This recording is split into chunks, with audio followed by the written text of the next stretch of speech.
record, and then you actually do things that required for the show to actually start. Yes. Wow, Ty just winked at me as a cute anime girl. I'm so confused. Yeah. Good. It's an involuntary twitch. Let's just go ahead and get things started, guys. So hello. Hello, and welcome to Famicast 92, your live Famicast for the latter part of November 2016. I'm your host, Danny Bivens, and I'm joined by James Charlton. Hi, I'm not an anime girl. Yes. That makes more sense if you're watching the video stream. Because the next guy... Yes, we're joined by his anime lordliness or whatever himself, Mr. Ty Sugar. That's me. I'm an anime now. Quite a transformation. It's kind of amazing, actually. Yeah, actually it is. So yeah, got another exciting show for you guys today. Obviously, new business and stuff. A little bit of touch on news. James has a quiz that... Sorry, I just keep looking at Ty. James has a quiz that he's prepared. And yeah, so let's just go ahead and kick things off with the new business. And there's a little bit of crackling. It's not me, because I hear it. Yeah. James, might be you. Just watch. Yeah, just be careful with this thing. Because it's, okay. You know how finicky it can be. Yeah, I try not to do that, because I remember the dark days when you used to do it every single fucking episode. Oh, come on. I've edited more episodes with people doing that than you have. Yeah, but I have to listen to it. Yep. All right. With that, Ty, would you mind starting off new business for us? You bet, senpai. All right. I played some games. I've been playing that Resident Evil Classic double pack. I did finish 0, and I'm well into Resident Evil 1. Mm-hmm. And, it's fun. It's challenging. But then again, I don't play on easy. Right. Resident Evil 0? I finished that. I'm on Resident Evil 1 now, or the HD remix, or whatever you want to call it. Remake, yeah. The remake. Also, did you do the bit that I was kind of really badly trying to describe last episode about the guy busting through the door and making me soil myself? Did that happen to you yet? Yeah. Was that in the upper hallway?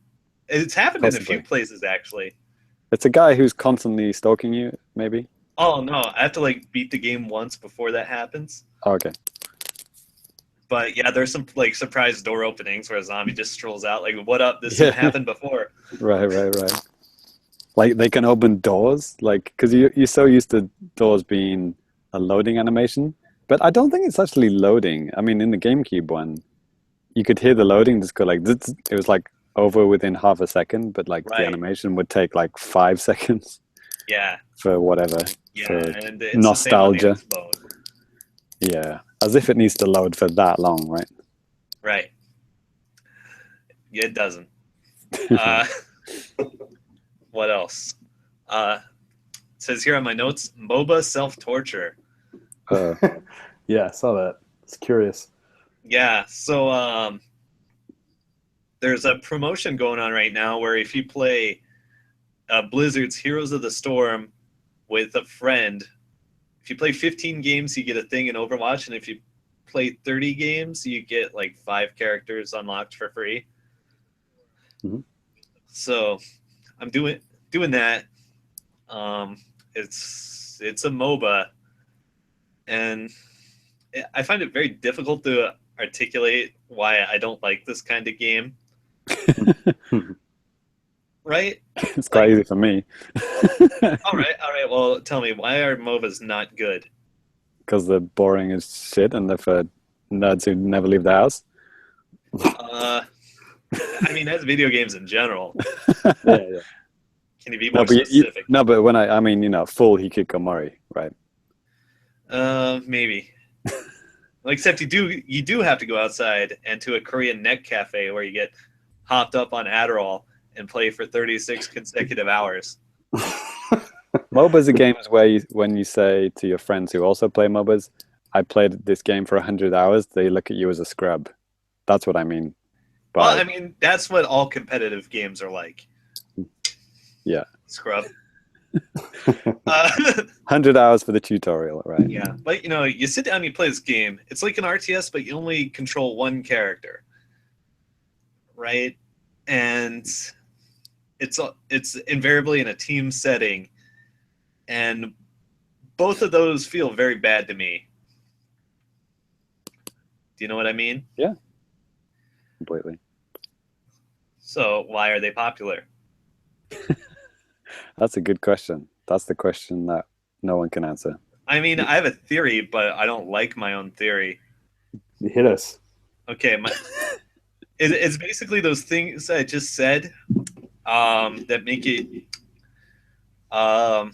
easy for casual scum to get into, and people whose feelings are easily hurt. Mm-hmm.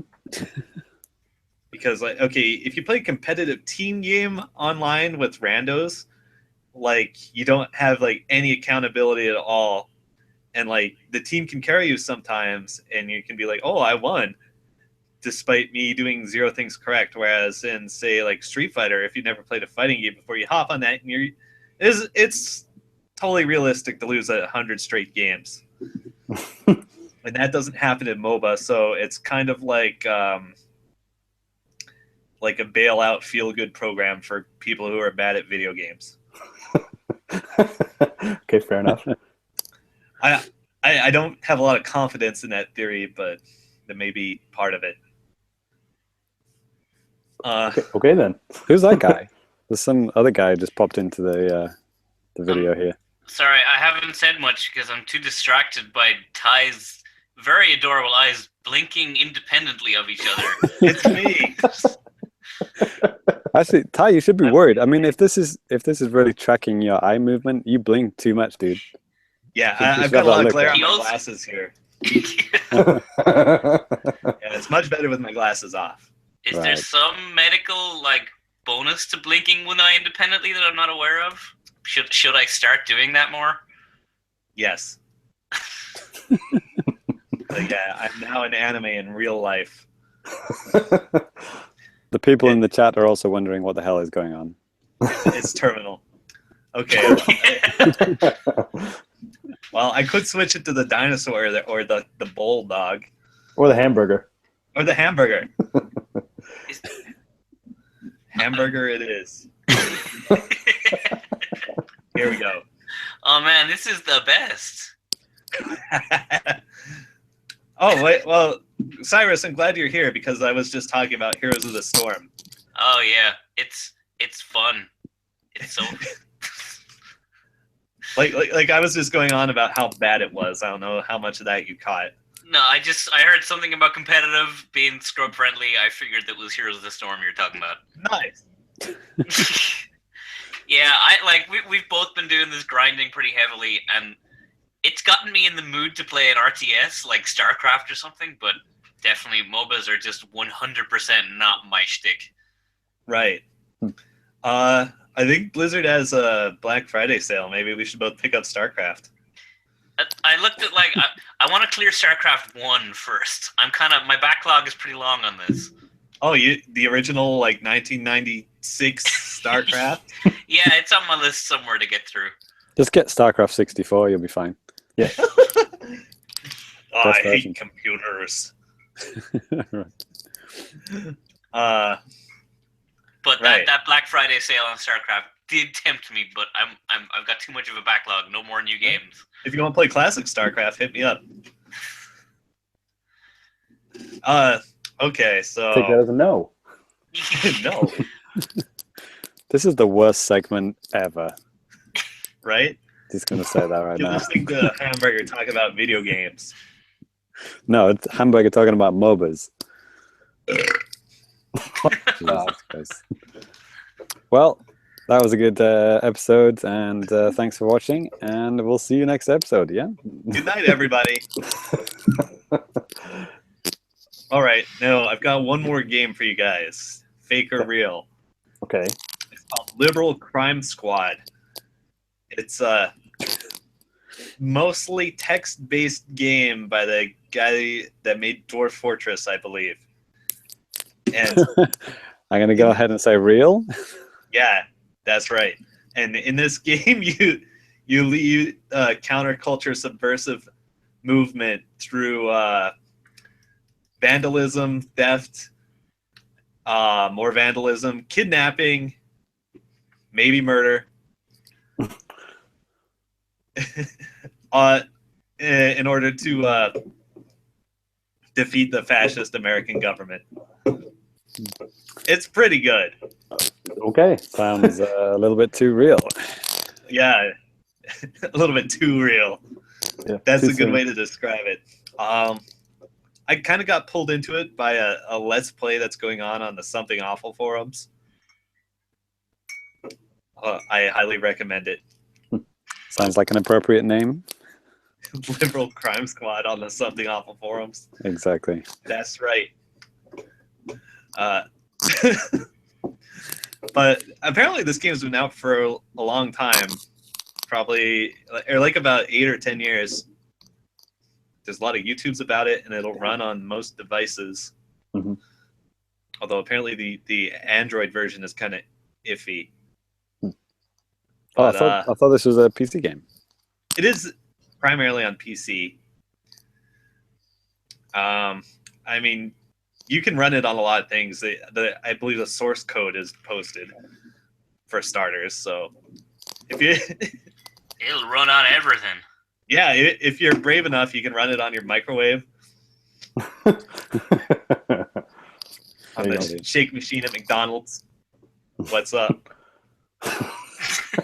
Or the what's it called? The touch bar on the new MacBooks. That's somebody had Doom running on. Did you see that? I saw somebody running Doom on a literal printer. Yeah, I could see that. Hey, there's some shit hot printers in Japan. They got some nice screens on them. True story. And there's also one with an exploit. If like somebody just plugs it into the internet, you can get in with like a root password and just like upload whatever you want, especially if it's Doom, and then make it run Doom. It prints out one frame of the game at a time, and you have to try and play that way. You have to play It as a plays flip on book. the little display screen. But yeah, if it printed every time you took a screenshot, that would be great. We should do a life in Japan about like printer technology in Japan. Is kind of ridiculous. I thought you were going to say about playing Doom on printers. Like, Well, yeah, kind of related. yes. Really But just good. like, I think I took a photograph maybe a couple of weeks ago. I saw a printer for like the equivalent of $600 American, which only prints out the postcards that you send at New Year's. Mm-hmm.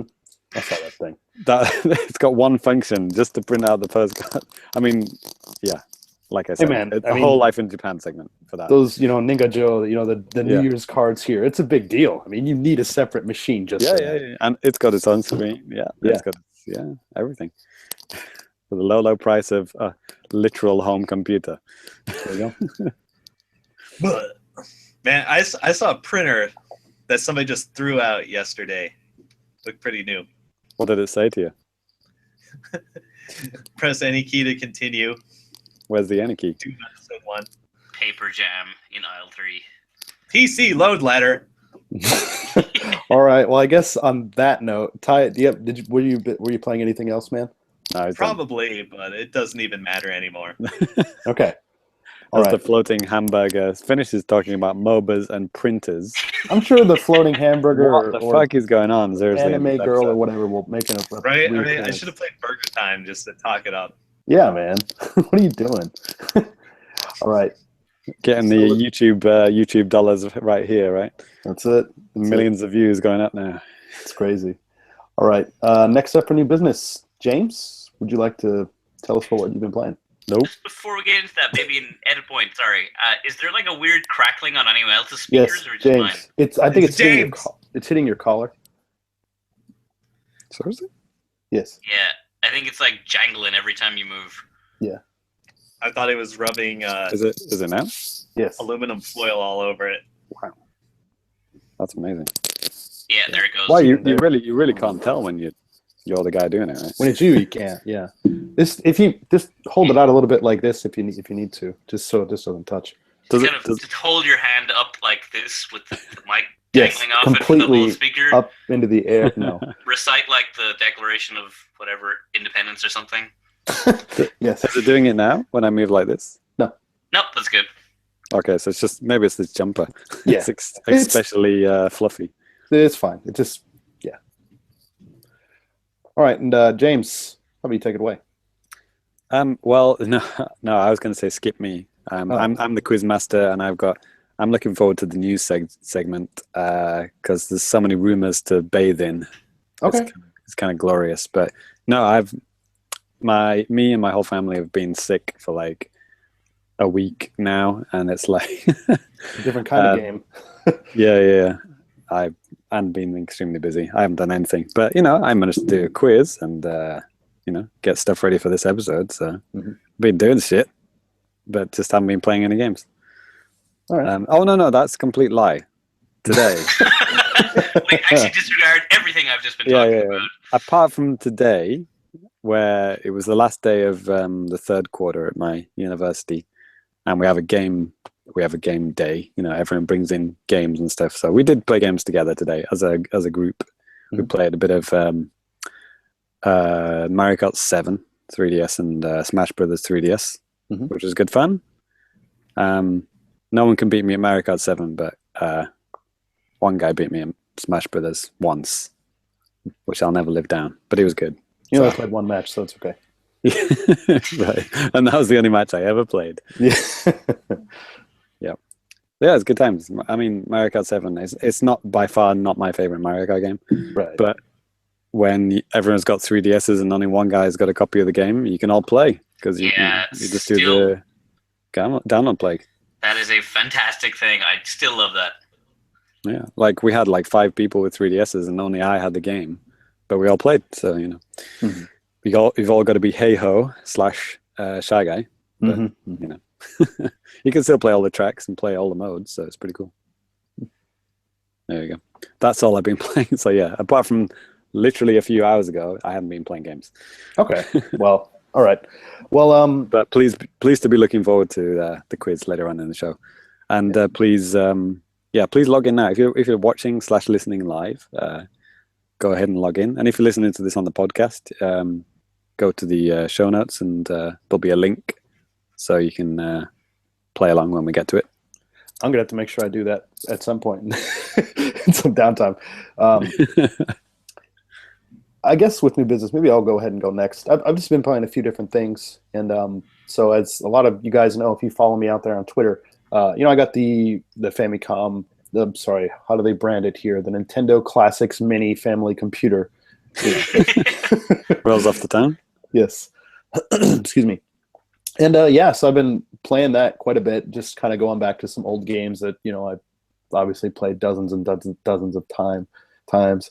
But actually, I think my wife has been getting more enjoyment out of this thing with she's been playing a lot of Dr. Mario and was it Galaga?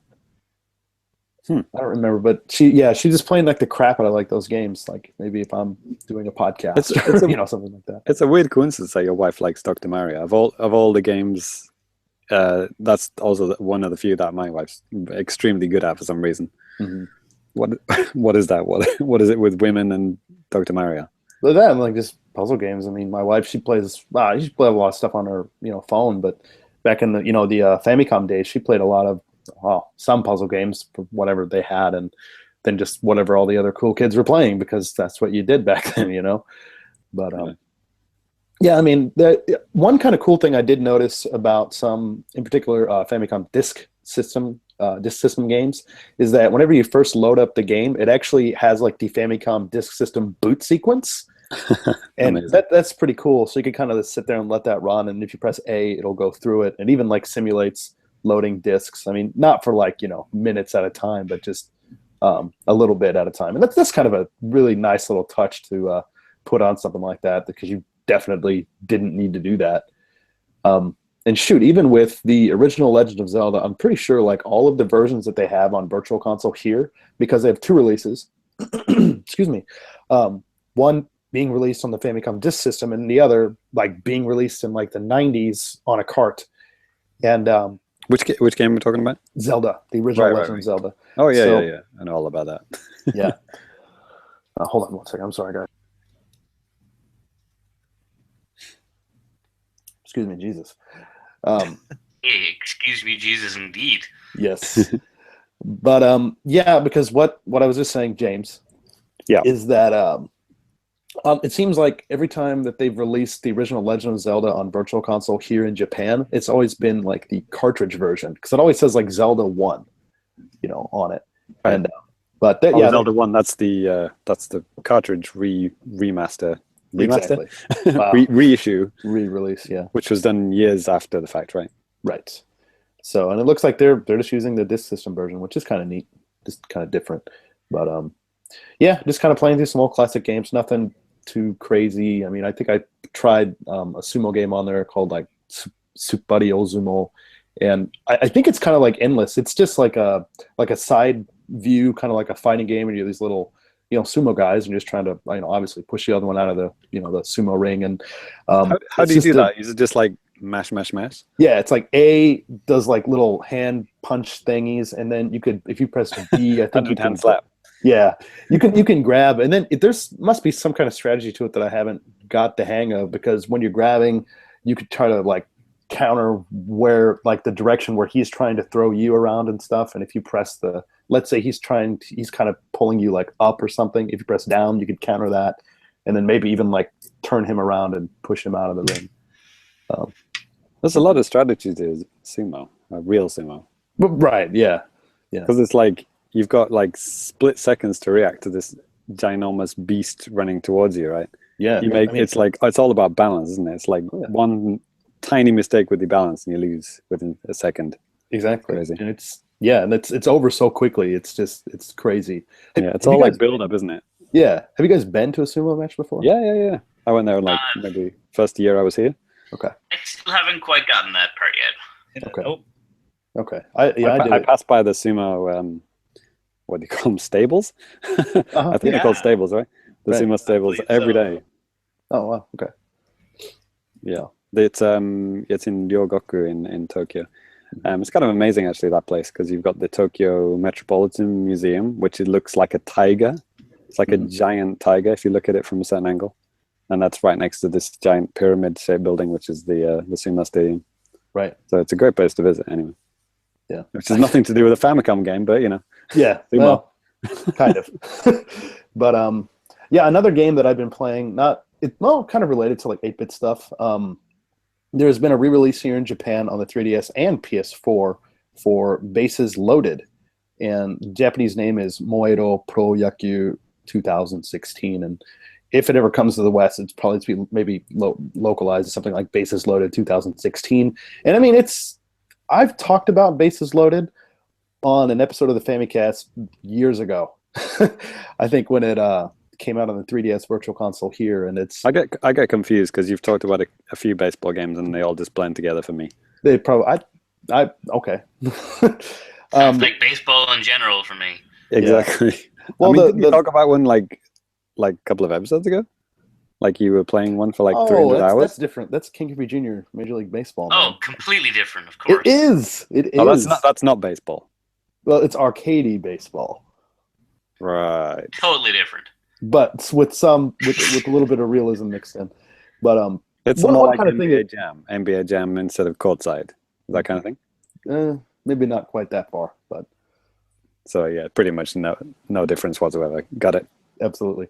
But the kind of cool thing about the Bases Loaded series is that they have kind of like a broadcast view where the camera is not, it's a lot of like baseball games that always shows like from behind the catcher and you see the ball coming in, and it's just, especially for the old school games, it's just the ball coming straight down, and it's either going to go to the left or right or straight down the middle. And sometimes it can be pretty easy to always get hits and never worry about strikeouts or anything like that. But with this and with the certain camera view that they have, it kind of makes it feel more realistic as you can get with an 8-bit looking game and stuff like that. But yeah, and it's still like the fielding and stuff. It also plays kind of slowly, but in that sense, it's a little bit more realistic. If you guys are hitting some ball out there pretty deep into the outfield, but still the defender's like right on it, I mean, you're probably not going to get a triple like you would in some other more high-paced games or something like that. But yeah, and I just as a comparison too, I went back to the 3DS Virtual Console version of the first game and kind of just checked it out like visually and stuff, and maybe I've just gotten used to it, but like the 3DS emulation just kind of muddy and just kind of grimy looking compared to this newer, really brightly colored remake of this game, which is really kind of nice to look at. And yeah, control's almost the same, but just looks a lot sharper in this new release. But cool baseball. Yeah, but I mean, if you guys out there have played baseball games before, if you played Bases Loaded, it's a cool little bit of a remake. It's only like 800 yen or something too, so you're not going to break the bank to get it, and it's available on PlayStation 4. So if you don't have a Japanese 3DS, there are ways that you can get this thing. So this is not like some kind of racist thing against Americans, by the way. I remember like back when I was a teenager, one of my friends had a cricket game for the SNES, which I'm sure was never released outside of the UK. I hope not. And I just remember being bored to tears by it. It was like, oh God, just like how long the games took and stuff. Because I'm like an NBA Jam guy. It's like, sure. boom, boom shakalaka. And then this is like, here he comes. And it's like, 3 minutes later, nothing's happened. I mean, I've only played cricket in PE when I was like in junior high school, and I don't even remember the rules. But I mean, baseball is a slow game. And if you're playing a baseball game that is about as good of a simulation as you can get in that era, of course, it's going to be pretty goddamn slow. So. It may shock you to realize that baseball is a speeded up version of cricket. Seriously, it takes like 3 days for one match. It's I think you're thinking of Quidditch. No, you're thinking of Quidditch. Sorry. Okay. On that note, Cyrus is going to disappear on us. Okay. That was amazing. That was amazing. Wow. Wow. Just about to announce Cyrus is the next person to speak, and he disappears from the chat. That's amazing. He's back. Cyrus, are you with us? Praise the burger god. Please tell us about Pokemon games, I guess. What Pokemon games have you been playing, do you reckon? If it's when it says no, not that one, it does mean not Sun and Moon. Yeah, probably the one that came out last year. Was that last year? The old one. 2 years ago. I don't even remember at this point. No. Emerald Gold or something? Yeah, yes. Shiny Silver? Probably. Can't remember what they're all called now. Nobody remembers. God, gross. Yeah, okay. Rest in peace, Cyrus. I guess so. Anthony Dranfield in the chat says it's Pokemon Ranger. It could be, wasn't? No, that. Yeah, Pokemon he was talking. Snap. What up? That would be more acceptable. Yeah. Tyrion in the chat says his parents played Dr. Mario on the SNES every single day for 5 years straight. Wow. Back in the day, and now he can't stand it. I can understand that. Actually, I should probably chime in here. My parents played Dr. Mario on the reg. Mm-hmm. That and Bubble Bobble.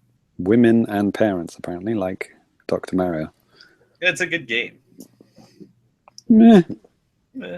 I mean, I don't dislike Dr. Mario, but when my wife was playing for like 2 hours straight one day, you told her to turn the fucking music down. I was just kind of just sitting there saying, "Oh man, I kind of want to play a game or something." But I said now my I parents a copy of Catherine. Maybe I can finally get them to divorce. Could be. No, actually, the co-op in that is good. I thought they might like it. Mm-hmm. Mm-hmm. Just getting them to watch Gone Girl. Apparently that makes people want to get divorced. Ooh, good thing I saw that before I got married. There you go. Good job you did. Yeah. Timing was perfect. Question mark. I'm still playing Pokemon Go, by the way. Is anyone else still playing it? Yeah, Wow. actually, I've escalated my playing very gradually. Since you got the Pokemon Watch thing. The watch? What the hell is that? What's it called again? Is it like the pedometer that came Yeah, out yeah, with yeah. the first DS one or whatever it was? No, this is the like a Pokemon Go. Oh, Yeah. what's it called? The Pokemon Go Plus? yes, I think so. Yeah, yeah, yeah. Nintendo like actually released like this actual physical product on behalf of the Pokemon company, and you could buy it for like $35. And it like catches Pokemon that you've already caught, and maybe a few other little things. Notifies you when stuff's around. Ty's waiting for does the. everything that your phone can do, but it does some automation on that stuff too. I think Ty's waiting for the Apple Watch app to come out. Then he'll just. Yeah, Oh obviously. yeah, so I can install Doom on it. Yep. Has someone done that, by the way? They must have done that by now, right? Probably. I mean, if it runs OS X or whatever the hell that is, I'm sure Doom runs on it. I think Cyrus has actually died. Yeah. Rip in peace. Well, I'll shoot him a message here, but let's. Because I got nothing. Yeah, that's done. totally You're fine. done. Unless you want to talk more about the Famicom Mini. I mean, oh God, I guess the most you- obvious thing that I was kind of listening to a podcast where they're talking about maybe some of the reasons why that Nintendo decided to make these controllers so small and stuff like that. And one podcast was saying it's like, well, because Japanese people, at some like different shops and stuff, you can get like miniaturized versions of consoles and like game memorabilia and stuff like that. So maybe that's the reason why. But I don't think that's the case at all. I think it's fairly straightforward that they wanted to make sure that the design is consistent the whole way around so that these little controllers can fit into the slots in the side of the console like the original one did. I mean, it's for people like Donald Trump with little baby hands. Yeah. Exactly. I also do wonder who had the idea first, because the NES seems to make so much sense. Yeah. But then with the Famicom Mini, it's almost like they crammed it into it to kind of make it work, kind of thing. But no, I mean, if you think about like just how the system is designed, I mean, it's in terms of like scale, it's the same scale. And to make that original unit, you gotta make those controllers small, unless you don't want them to slide on the side. I was thinking more of like marketing angle, because like with American, like America is more inclined to have those kind of 100 games in one, plug it into the back of your TV kind of thing, right? Mm-hmm. Like from what I hear in American podcasts, they sell them in malls, in markets or whatever. Right. So this is kind of like to get rid of all those kind of bootleg and shitty versions. This is like Nintendo doing the official thing, and having 30 games for what is it, $60, right? Right. That's like $2 a game. That's ridiculous. That's just stupid, right? And like Nintendo never gives away virtual console games for $2, and you're getting a physical device and a controller for that price. It's just two baby controllers, which equal one. Yeah.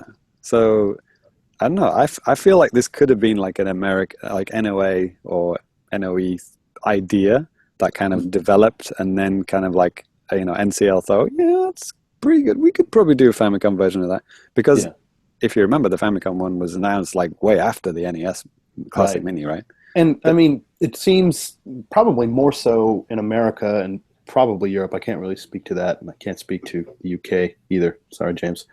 Why not? Why not? Everyone else is. Yeah. No, but I think at least in America, I know for a fact there's just a big explosion of people just really wanting like retro stuff, and that just seems like what it always is. It's always something different. It's always maybe 20, 30 years ago, people are interested in that at some point, you know what I mean? At some point in their lives. And it just so happens that guys that are our age or almost like 40 or whatever, they have a lot of more money, and they have these great memories of playing these old games. And why not, exploit the hell out of that by making something like the NES Classic? I mean, and people are saying this thing is too cheap, which is why all the scalpers have got they're buying like 20 of them and then selling them for $1,000 on eBay. Nintendo's Classic are doing this. Did this with the Amiibos, right? Like they had this kind of standard pricing thing where everything was like $12 or whatever it was, $13, and in Japan it was $1,200. No matter how the quality of the amiibo. So you Right. would get, all this scarcity, because of, scalpers, just buying up all the rare ones, and then people couldn't buy them because they're all, a reasonable price. People could buy 100 of them, no problem. Right. Which is what's happening with the NES in America now. Yeah. And I mean, I'm not sure about Japan though. The Famicom Mini, is it? They're gone. I mean, I had mine pre-ordered since I think the first day that they announced it. Oh, and also you could pre-order them in Japan, and you couldn't in America. Exactly too. So I mean, that's stupid. Yeah, it's somebody. Oh man, I got to remember which podcast this was, because somebody called out Reggie, which I always like doing myself anyway. But he said, Reggie's a bit of a pussy. He's like, he doesn't like to order too much of one thing because is afraid of not selling it, like the Wii U, for example, and having just like warehouses full of something, which is why he's not risk averse. He's like, he does the safest option always, right? Well, Nintendo Japan does that as well. So I mean, he doesn't want to go too crazy with things because then the Japanese masters will be like, "Hey, Reggie, get out of here." Yeah, that's the thing. He doesn't want to go red-faced to NCL and say, "Well, that thing that we said might sell well in America, it didn't. Yeah, I'm sorry about that. We just lost, $300 million." He doesn't want to do that. Right? It's not my money. I don't care. But Shibata, on the other hand, is like, "Fuck it, localize this. Yeah, fuck it, localize it. Fuck yeah, localize everything." But I mean, it's special editions out there. Shibata's got the thing going for him that he is Japanese, and that sometimes he's what? Yeah, unbelievable, right? But so maybe it's easier for Nintendo to trust him doing things like this because they feel that he has a better idea of what Nintendo, the parent company, would want to do, as opposed to maybe an outsider like Reggie. Yeah, sure, he's been with the company for a pretty long time, but still, maybe he doesn't quite understand Japanese business, and that's not the reason they hired him. But I don't know. I mean, I don't think he does a terrible job in North America, but he pretty much does. I mean, what's the last thing he was responsible for? Getting the NES Classic out to American families. I don't think this isn't just right up. This is not just a North America thing. This is Nintendo here in Japan, just totally not thinking about how popular these things could be. No, I think it could have been Nintendo Voice Chat actually, because they were really pissed about not being able to pre-order it. Yeah.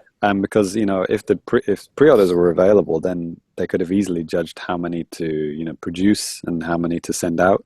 Right, but especially they didn't considering do that. how early they announced it back in July.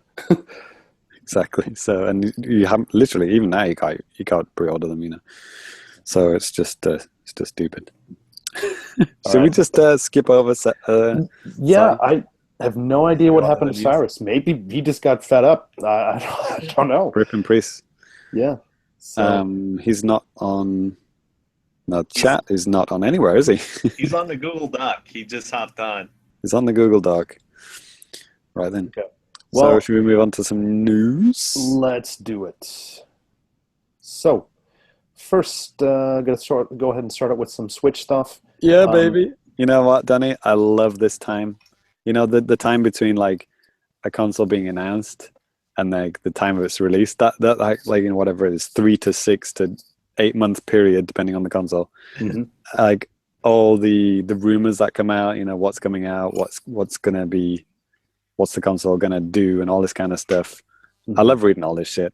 Even though if only like half of it comes true, but just like trying to figure it out on your own accord, like what could happen, what couldn't happen. Absolutely, it's just a fun time just to, maybe be optimistic or maybe be extremely pessimistic. No, I want to be optimistic. Yeah, exactly. The whole world is going to hell in a handbasket right now. Right. So I just focus on video games, enjoy life. Yeah, I do like this too. Like where people are just like, they have their reliable sources, the people they like for rumors, the people they don't like. It's like anything goes. I do like this part too. Well, this first little bit of news here, Cyrus, I think this is maybe right up your alley. Do you want to catch that first little bit of Switch news we got there? Yeah. So, I just saw this like a couple of days ago. I've been really busy, so I kind of backed up on my stuff. But, so the Pokemon Sun and Moon just came out. That's the big news of the day. But I think what's her name, Emily Rogers. Yeah, so she's pretty famous for leaking stuff and reliably leaking stuff a lot lately. So she like gave this to Eurogamer, I think, was that there's like a third version of Pokemon Sun Moon is being released. So in standard ways, there's like Pokemon Sun Moon or like Red, Blue, Yellow. So this is the yellow version, currently codenamed Pokemon Stars, and it is being developed for the Switch apparently.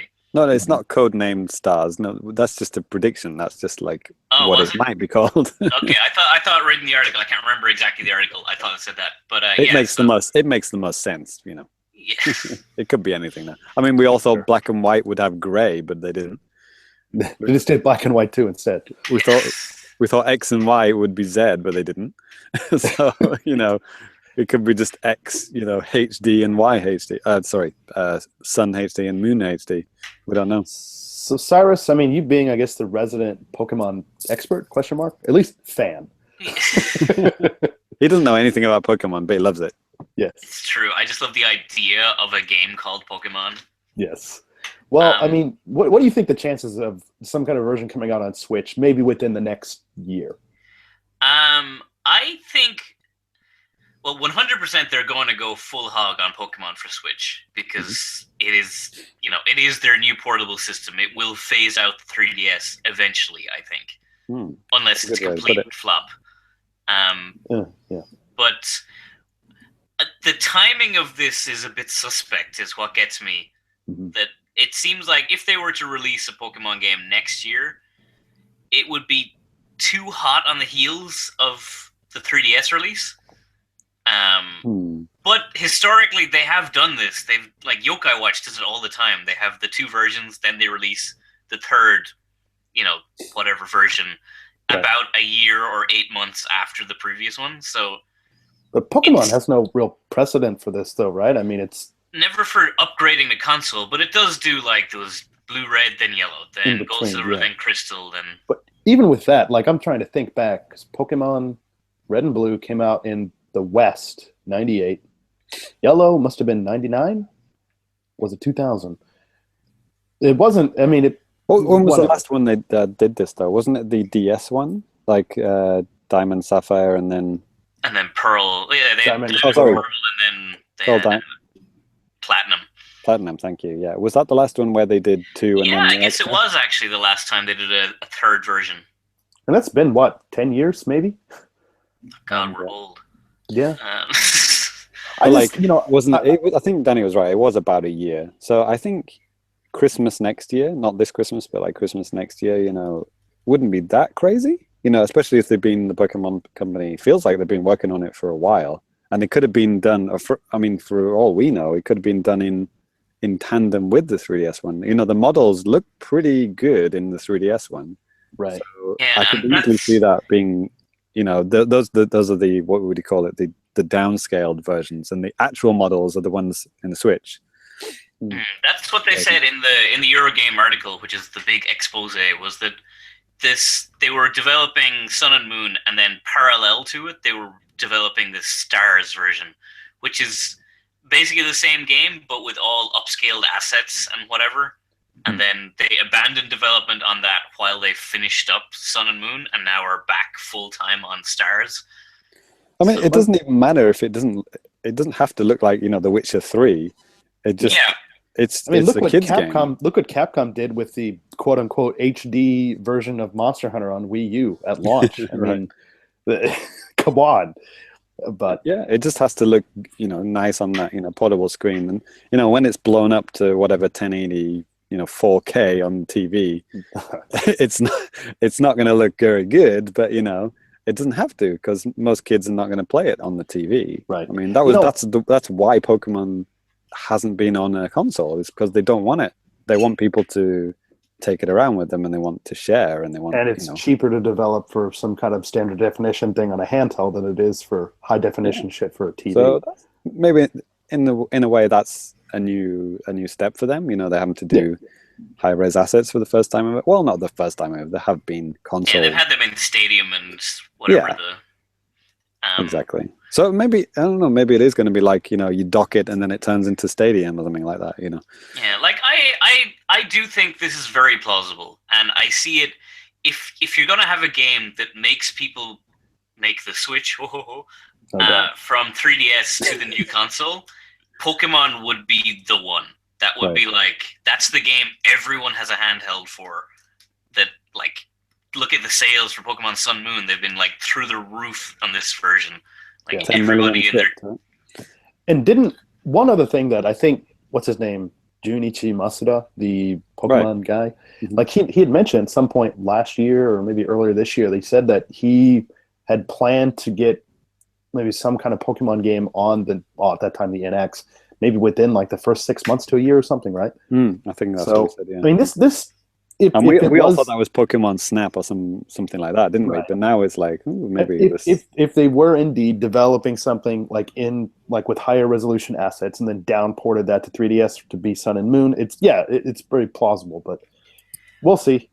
What I would like to see as like to actually make this as a kind of a handover game where if there was some, like, you can already transfer Pokemon with the Pokemon Bank.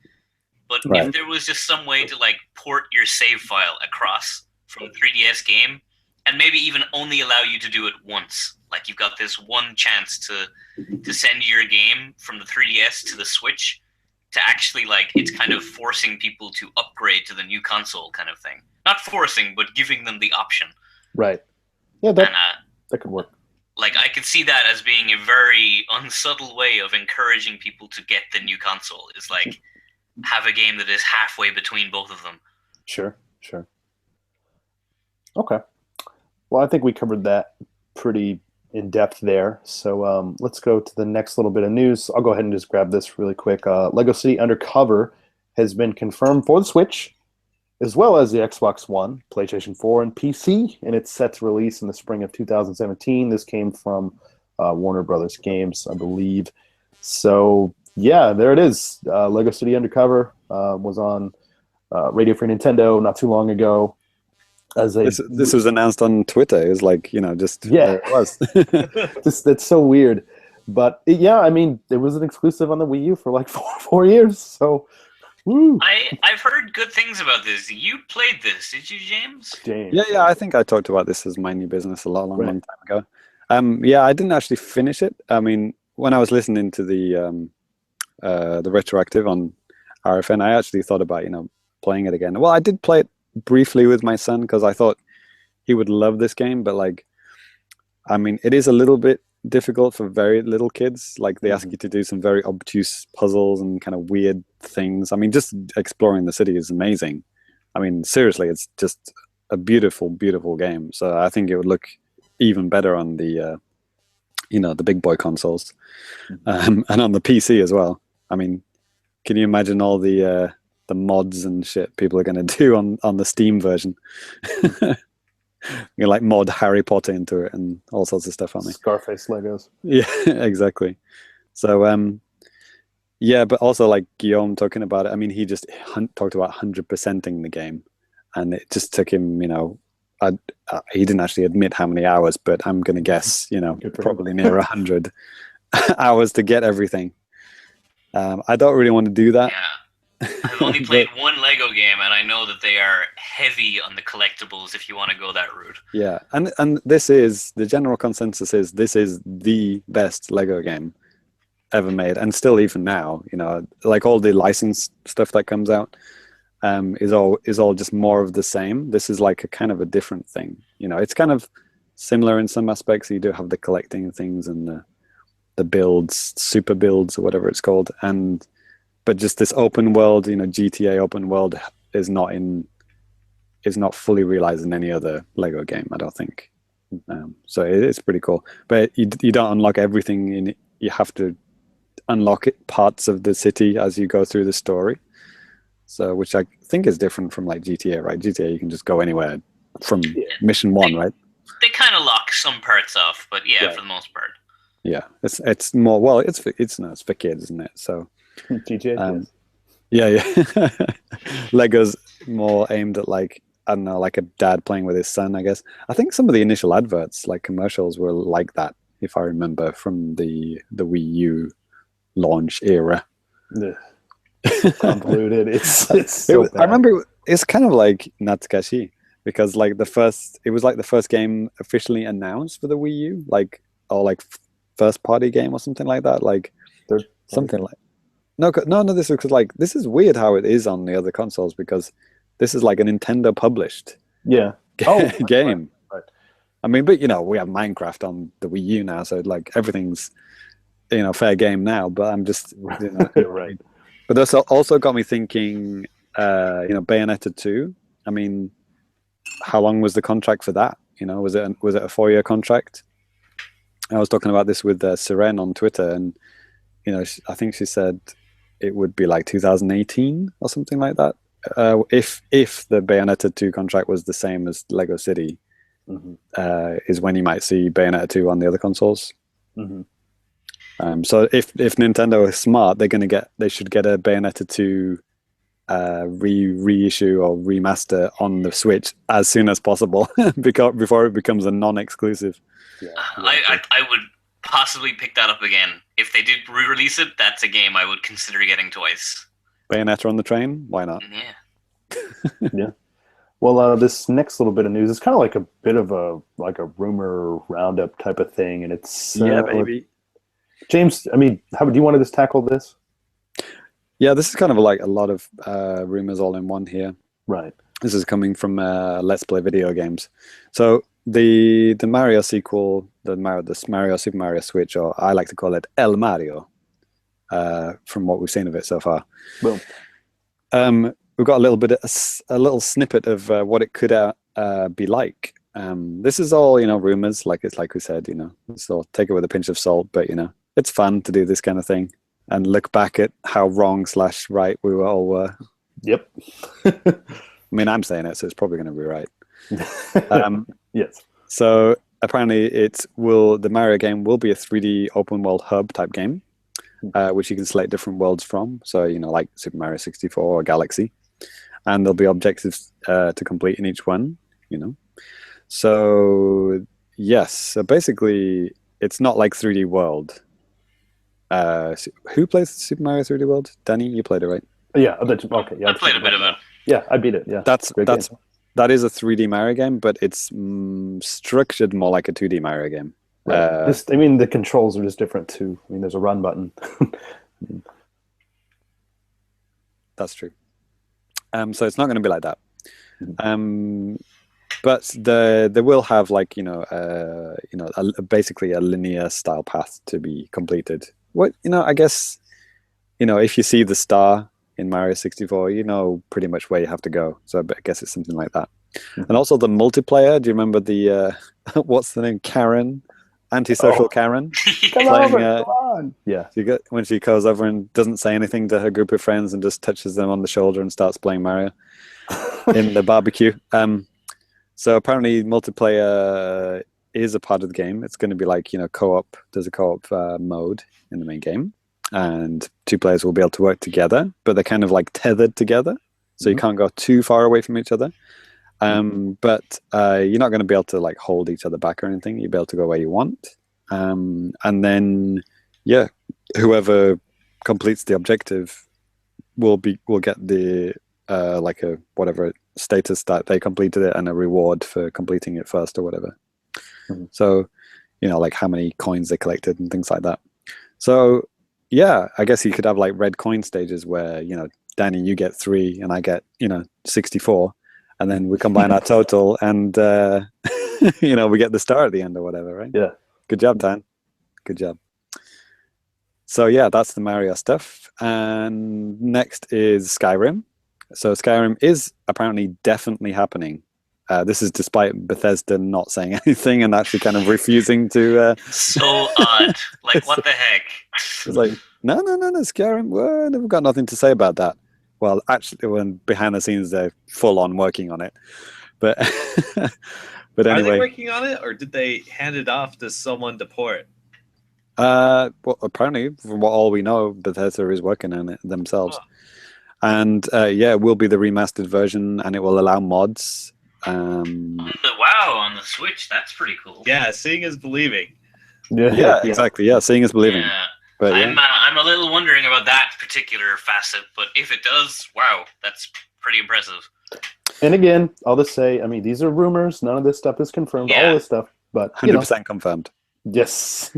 And the next little snippet is that the pack-in that was rumored. You know, there were going to be two. Well, what we've learned is from like British retailers just kind of like just going mental and like on stuff. It's like, yep, Switch, £200, £250 for a bundle, and it's like, yep, there it is. You can pre-order now. Meanwhile, the rest of the world is like, not allowed to say anything. So that 250 bundle, 250 squids, by the way, would be a Splatoon bundle. So it'd be a new version of Splatoon, the Switch, and the game, and the dock, and the shit. What's that controller thing that you slot the Joy-Cons into? The grip. The grip. Thank you. And Danny, you could actually end up being right on this because the picture that they show on the store, the British retailer, does have the grip. So I thought it would be. I mean, it could be their mistake. They could be just using the promotional pictures that Nintendo supplied them, but also it would be kind of odd to get somebody's money. Like, I mean, this was even for the basic bundle, by the way, with just the Switch and the dock. They were having the grip with that as well for £200. What, $200 or whatever, $250 that would be. So yeah, you could be right. You might get the grip even with the super basic bundle, the cheapest bundle. Cyrus, are you with me on this? Like, when something is £200, it's usually $200 because like America just gets things for so much less than us. Yes, they match the price and like, exchange rates are hard. Let's just make them the same. It's like, no, £200 is not $200. It's like $350. Like, what is a rather substantial markup. Well, maybe not these days, but you know what I mean. Like when the GameCube was out, for example. It's like GameCube, like $250. You get £250. Like, wait a minute, that's not fair. That's like $400 we're paying here. Like, what the fuck, We're not Australia. Come on, guys. Yeah. Anyway. So yeah, Splatoon. I mean, yeah, a Splatoon bundle for £250. That's a fucking bargain. I would get that in a heartbeat. That's like, yeah. Yeah. If these prices do turn out to be true, and that one retailer is like giving. They're guaranteeing that's the price, like money back guarantee that's the price kind of thing. Yeah, that's amazing. That's a hell of a price point. I mean, yeah, $199 for the Switch, the dock, and the grip. That seems like a bargain. I mean, you could buy two. You got two kids, buy one each. You know what I mean? That's like it's a price where you don't think too hard about buying multiple of them. You know what I mean? Oh. Let's not go nuts here, Mr. Moneybags. Yeah, no kidding. It's not a 500. It's not a 499. It's not a 399 console. You know what I mean? Yeah, it literally is like half the price of what some consoles have launched at. Yeah, exactly. Yeah, it's more like a 3DS. Like now we've got like 2DSs and smaller models which cost less and stuff like that. It's more like that than an Xbox or a PS4 or PS4 Pro or whatever. So yes, we've done the Splatoon thing. Oh yeah, and also with the little bit of news about Splatoon is that a big push for the game is going to be like a 1 versus 1 mode, where players from different Switches can fight over a map, and switch weapons at choice mid-game. Oh wow, that is a big change. I've never seen that in any other online shooter. That was I did that to wake Ty up. Brilliant innovation, right there. You go. Thank you. I knew it would work. Bait. Took the bait. Doesn't Splatoon already have 1v1? It does, yeah. It's the mode that none of my students knew about when I said forgotten mode that's just like hidden in the game somewhere. Yeah, but that was like on the same system, right? So, right. I mean, I hope it's not 1 versus 1 only. I hope it's like 2 versus 2. Right. That'd be brilliant. We're releasing a new version of Splatoon, but we're taking out the team multiplayer aspect of it. No, but for the local, I know. Local play. I mean, 3 versus 3, is that too much to ask? I mean, to Wi-Fi connect 6 consoles together locally? could be possible, right? I mean, 3DSs do it. Maybe it's not as complex as a Splatoon match, but so so basically, they're going to push that kind of local play because like the short match nature of Splatoon, where you're only playing for like 3 minutes. It's kind of like boom, next guy, boom, next guy. Maybe it would work. Maybe they could do like a local tournament thing or something like Smash. Well, Overwatch, the shooter me and Ty play all the time, just added a 1v1 mode too, and that's pretty good fun. So cool. And also more single player content, which is cool. I love the single player in Splatoon. I call it Mario Galaxy with a gun, and I stick by that description. And it was a very good, cleverly hidden tutorial, I thought. Like it slowly ramped up all the crazy stuff you can do with platforming. And it taught you all the things you need for the multiplayer, and actually taught you things that you didn't even use in multiplayer because there were items and things that you don't actually get in the multiplayer. Right. So I think that's everything. Yeah, and also similar output, free content, kind of dishing out similar to what they did for the Wii U one, which would be cool. The other big thing is that Breath of the Wild will miss launch. Yes. Did we cover that last episode? I don't think so, but this comes like looking to be like June probably. Right, Emily Rogers as well. The same with the Wii U version. Then the other thing here too, and maybe just blurt out something that you think this is, but there's a big EA game coming to Switch. You guys have any ideas? Because I bet maybe it's maybe Star Wars Battlefield. FIFA. Front. Field, whatever. Sports game. Yeah. Battle? Sorry, Danny, you said Battlefront. The Star Wars one. God, I own it. Star Wars one. Front. I thought that was a Sony published thing. No. Oh, that's on Xbox as well? Yes. Okay. Oh, they had some exclusive stuff or something. The Sony VR stuff, or I don't know, whatever. Oh, okay, gotcha. So I have no idea. Game. Yeah, I would just immediately think of sports, but I guess this isn't a rumor, by the way. This is a guy from EA literally saying we are bringing a big game to Switch. He literally said that. A game or two, he said. Yeah, maybe Star Wars. I mean, Star Wars has always been pretty, well, I guess basically right after the GameCube era, it was pretty synonymous, well, at least for 2 generations, with Nintendo platforms. Maybe they're going to make like Super Force Awakens and like bring a 2D platformer back on Nintendo where it belongs. Yeah, I mean, shoot, like last year they re-released Super Star Wars on PlayStation and I think maybe Xbox. Yeah, exactly. Didn't come out on Wii U. They have those games on the Wii Virtual Console, the whole trilogy of them, but they couldn't bother to even get into the dive into that pile of money. They just didn't even want to take the chance, I guess. But so apparently, some guy called Blake Jorgensen is a CFO at Electronics Arts. He's the guy who said this in an interview. He said they suggested that the game that they're going to be doing isn't the game will be made specifically for the Switch. Oh, okay. Sorry. The game won't be a game made specifically for the Switch, but a port of one of EA's bigger games. We haven't announced what game, but you should assume it's one of our bigger games, he said. We're excited for Nintendo. Star Wars. It's gotta be.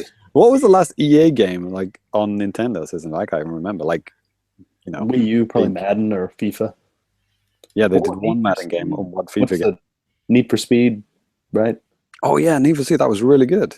Actually, yeah, that's a good example. They went all out for that one. The Wii U was actually the best one of that generation. Xbox. Not Xbox. Sorry, 360 PS3, Wii U. Wii U was based on the PC version and had like better textures and more features and stuff. Mm-hmm. But then they never did anything after that ever again. Yeah, just the time. I think the timing with it too. I mean, the same stuff happened with the GameCube in the GameCube days, where these third-party companies would release. Well, first of all, they're porting from the PS2 to a GameCube. There's not as many buttons, so they figured, well, this is just a bullshit version, so we're going to release it 6 months later. Oh my God, it didn't sell well. I wonder why. It's like, guys, come on. Of course, this makes too much sense, but apparently not to everybody. Right. Also, I'm putting my money down on Plants vs Zombies Garden Warfare 2. Ooh, that's a good one. That's very Nintendo. But maybe too similar to Splatoon, though. True. They might be worried about people just choosing Splatoon over that. I would love to see something like Titanfall, but I don't know. But that'd be cool. Yeah, that's a pretty like adulty game, and I know Nintendo are really pushing adulty games this time, but maybe that's a bit too much of a jump for EA to risk. If you watch my TGS video, one of the staff actually announced that Titanfall 3 was coming to NX. So if you remember that, we may have actually got the scoop there. There you go. Yep. So we were ready to move on to some non-Switch related news here. Wait, well, you missed out the Mario and Rabbids RPG crossover. Oh, I must have did that. This is the weirdest rumor ever, and this one, I mean, might be true, but I'm actually kind of hoping it isn't true because the Rabbids suck. Like at this point, there is a whole series of Sonic and Mario crossover games, so we're already in Bizarro world as far as games go. So I mean, why Sonic. not Rabbids? All Sonic games are trash, but like Rabbids is like super trash, right? But they have a huge history of like random games on the Wii U and the Wii. So Ubisoft and Nintendo have a pretty good relationship. At least at the beginning of console generations, yes. It's funny. Like there was a something. Man, Nintendo like shut down the Metroid 2 remake and another. Oh, the Pokemon. Uranium.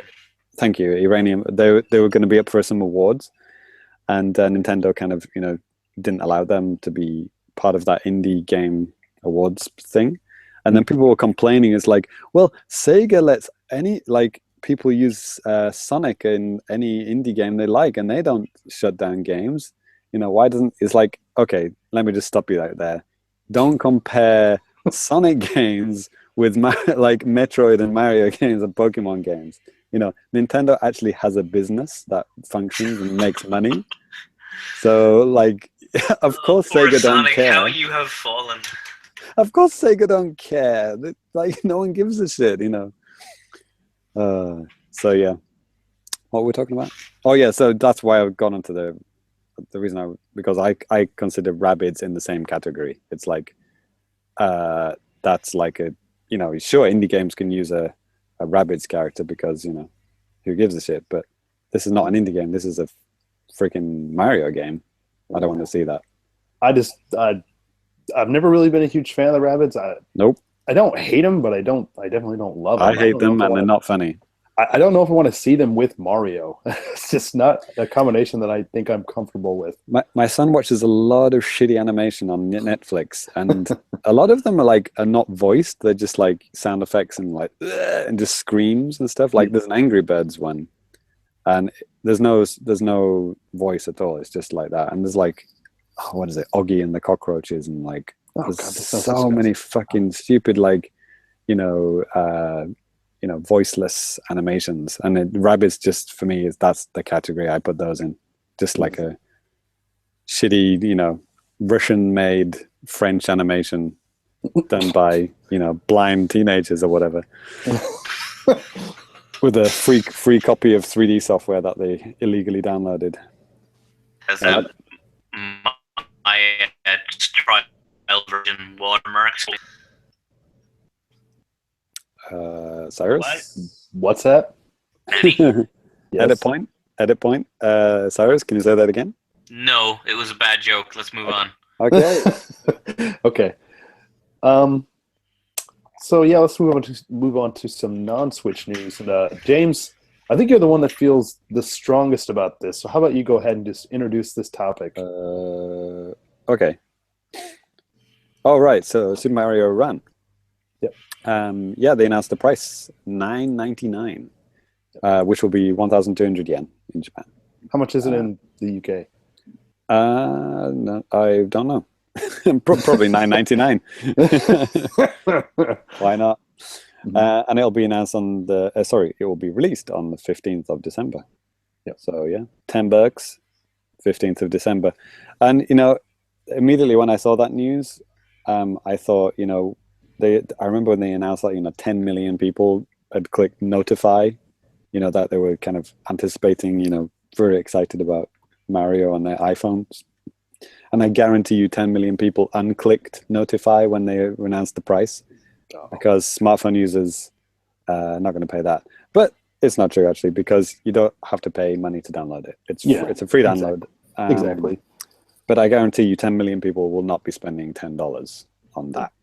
Probably not. 10 million people might download it. They'll play the first free world. Yeah, you get the first world for free. And then you pay a one-off payment of $9.99 and you get the rest of the game. And that's it. There's no more add-ons, no more IAPs. That's it. So, they are doing it right in one sense, in that they're not, Iwata always used to say, the race to the bottom of the barrel, right? That's the thing he was afraid of with, mobile games infecting the portable games market, right? People expect games to be getting cheaper and cheaper, and then, even after that, it got worse because games started becoming free, and paying for every little thing in the game, right?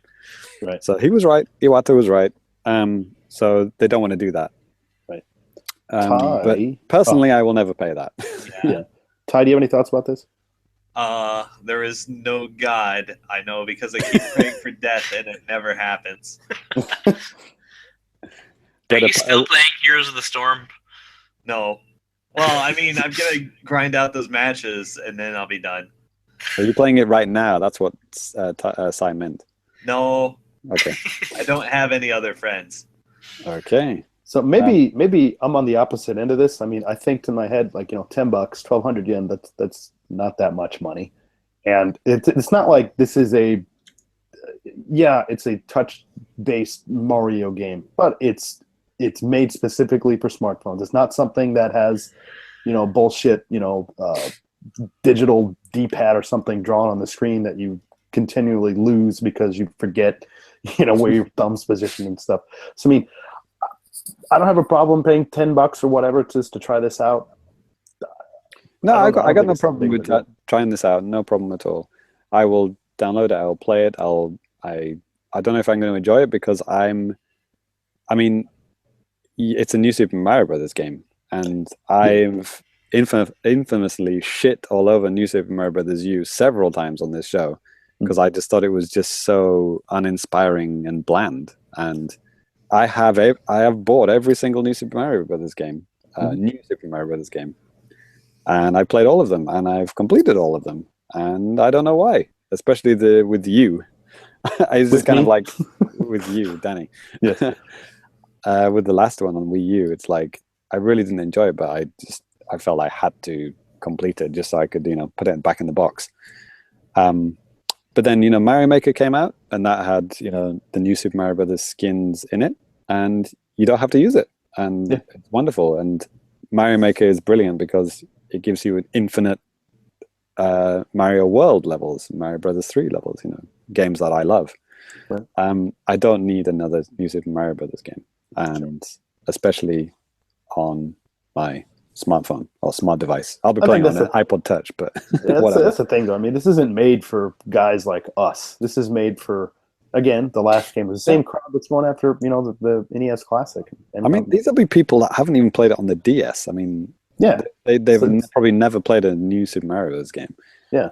So I'm just curious just to see what I'm going to get for my 1,200 yen or whatever, and then to see if I like it. And then I'll have my regrets later and not really worry about that stuff right now. I'm just curious about how many quote-unquote regular folk are going to pay $10, because I think it's just going to be the super hardcore, maybe a couple of people who really, really liked it. But it doesn't matter. I mean, if people just download the free one and they play it and they like Pokemon Go, right? I mean, millions of people play Pokemon Go. Not many people pay money for it. They play it for free. Yeah. But look how many pre-orders and sales of Moon and Sun and Moon, right? It had a positive knock-on effect. Sure. So maybe this will have a positive knock-on effect of El Mario on Switch next year, right? Which will be cool, right? They're like, oh, cool, Mario. Yeah, I played that on iPhone last Christmas. I'll try out this new one on Switch. You know, it could happen. Yep. Yeah, I am personally hopeful for this price point. Like, when I saw it first, I was horrified. Like, oh my god, $10? Are you fucking crazy? And that annoyed me that I thought that, because it's a full game for $10. Like, that's a bargain already. Like, I hate how mobile phone games have crushed prices as much as they had, because it's ruining games having to force your price down to that level. Yeah, and then just the in-app purchase stuff too, because you get it, you're like, hey, sweet, a free game. Oh god, I still got to pay like $60 for this thing on my phone, or whatever. You want a bag of coins? That's $50 for a chance to win, a chance to buy a level. So I really hope that even if this doesn't sell well, like sell crazy well, I hope that Nintendo just stick at this kind of price point. Yeah. Oh yeah, it's not going to muscle their way through the market this way. It's not going to get a price reduction. I'll tell you that now. It will be $9.99 until the end of time, and it will never ever go down. If it's not popular, they'll just they'll still keep it. Which is one of the few times I really hope Nintendo do that, where they just refuse to lower the price. This is the game I want to do it on. Look at New Super Mario Brothers U. I mean, on the Wii U, that's still like, you know, 40. Oh, it could be a Nintendo Select game now. Not sure about that. It could be $20 now. But I mean, luckily, I got New Super Mario Brothers U for actually $9.99. It's kind of bizarre, like the Wii U one. Because I got it with like a bundle, and I had a voucher which got me like whatever £20 off, you know, another game. So I ended up getting like Mario Kart, Smash, and New Super Mario Brothers U for like £240 or something. I got a ridiculously good deal back in the day, and so like it's funny how like even though I spent $9.99 on the full console version, I kind of like got bored of it, and you know, I wouldn't say I didn't get my money's worth. Of course, I got my money's worth, you know, but like I don't want to spend $9.99 on a game which is probably less than a console game, you know, like content-wise. But that's just me, because I'm all New Super Mario Brothers out, I think, at this point. Yeah. And as much as I want this game to succeed, I will never buy it, because I don't enjoy Mario games. I never really have, aside from Super Mario World. Okay. Oh well, you've lost me there. You've gone too far there. No. Yeah, I like Mario games. I like Mario World. I like Mario Bros. 3. After Yoshi's Island, I've never played a Mario game where I'm like, oh man, this is great. I've just tapered off really quickly. I just don't like them. You should play my levels on Mario Maker. I should get Mario Maker. Get it on Switch then when it comes out. Then, if you don't want to get the Wii U version. I probably will, because that might be a fun one. There you go. Especially in Switch, you can just like make a level and give it to someone to try and play, like right there.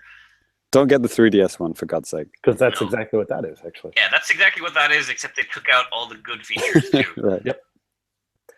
Although apparently it does have like 100 Nintendo-made levels, which are actually quite good and challenging. Yeah. That's like a full Mario game. I mean... Yeah, but then it's kind of ironic because, like, wow, you get 100 Mario levels? Yeah, but you also get infinite Mario levels with Mario Maker. So it doesn't make any sense to advertise it like that. Yep.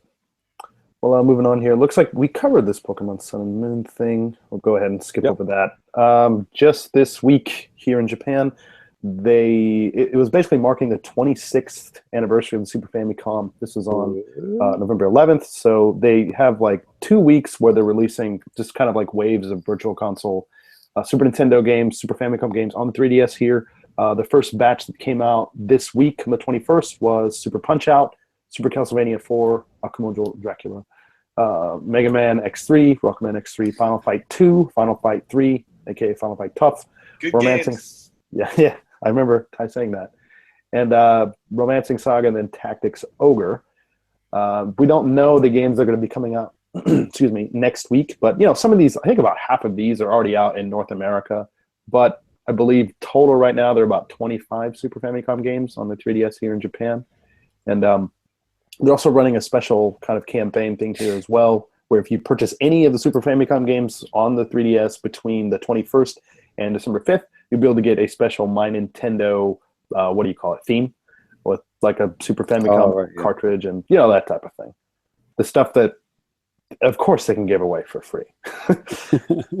So, You'd think that, but then they do charge like $4 each, yeah. and Don Koopman buys every single one. Yes, I only buy maybe one a year or something. You spent money on those? Yes, I have. I had to get the Christmas one, man. I had to get the Halloween one, a couple things like that. Cyrus knows what I'm talking about. Right? Don't involve me in your sickness. Okay. We'll just leave it at that then.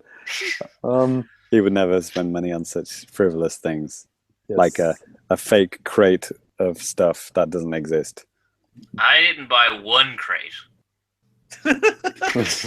How many did you buy? Yes. Gotcha.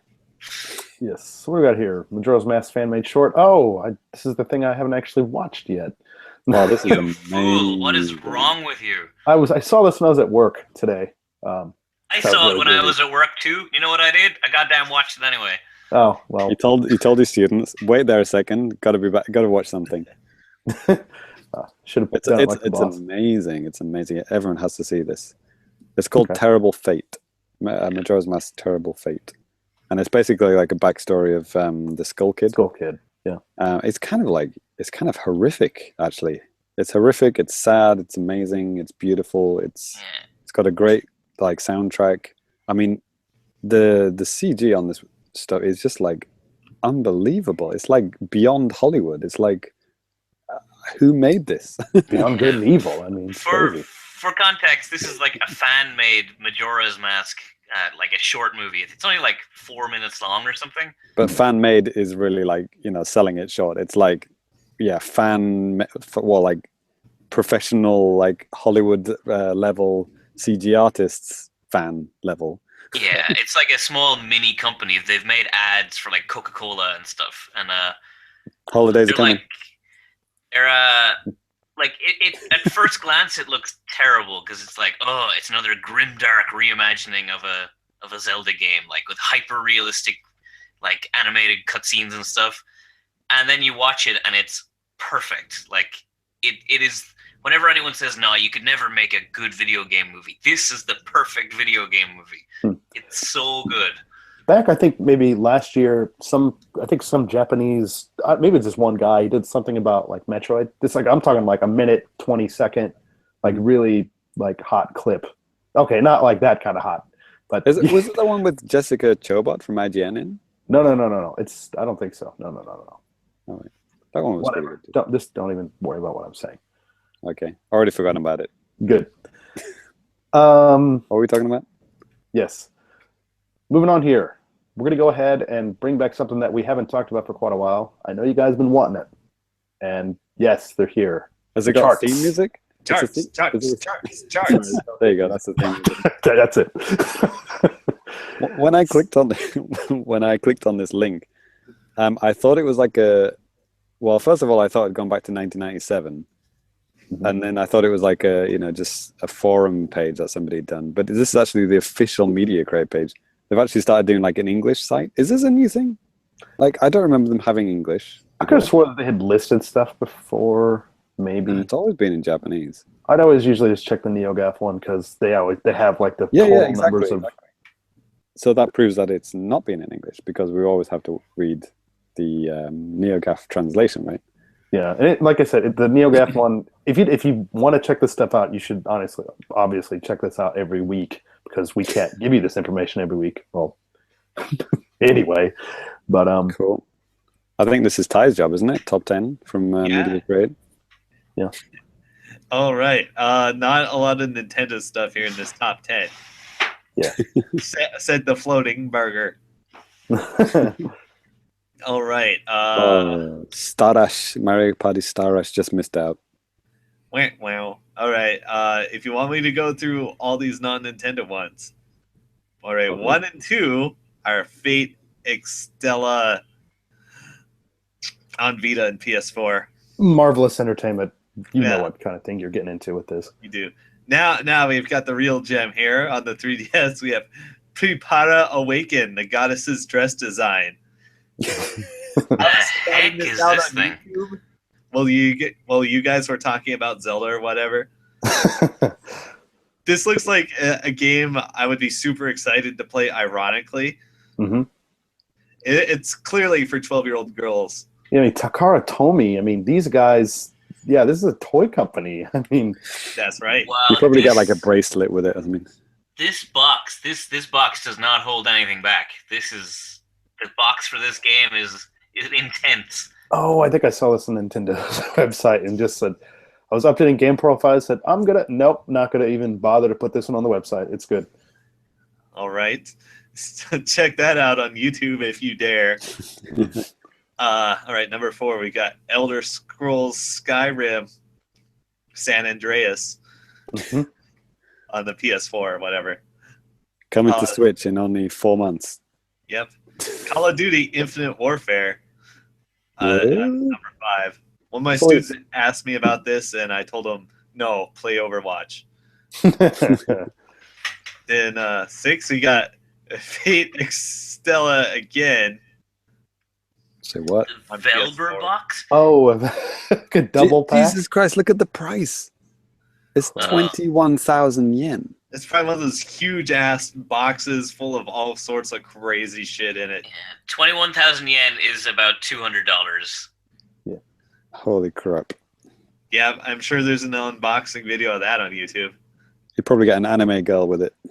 Right? Like an actual anime girl, not a That's probably what happened to Ty at the start of this episode. He was unboxing. He was unboxing take that. the call. Yeah, That's right. And it stuck to his face. Yeah, but I gotta follow my heart and go with the burger. It's written in my genes as an American. Yes, That's right. I get it. All right, number 7. Now we have another Nintendo game. Are you guys ready? Hey-o. Beyblade Burst. Finally. Yeah. Yeah, and like while Beyblade is fair dead in all of the rest of the world, like I was just walking through a town just by like nearby city, and they were having like a Beyblade tournament on the street. Like they set up a partition in the middle of like outside this store, and they had a big like the Beyblade dome. Beyblade is like spinning tops that you fight each other. They've got little like blades on the edge of them. You spin them, and they try and knock each other out of this dome.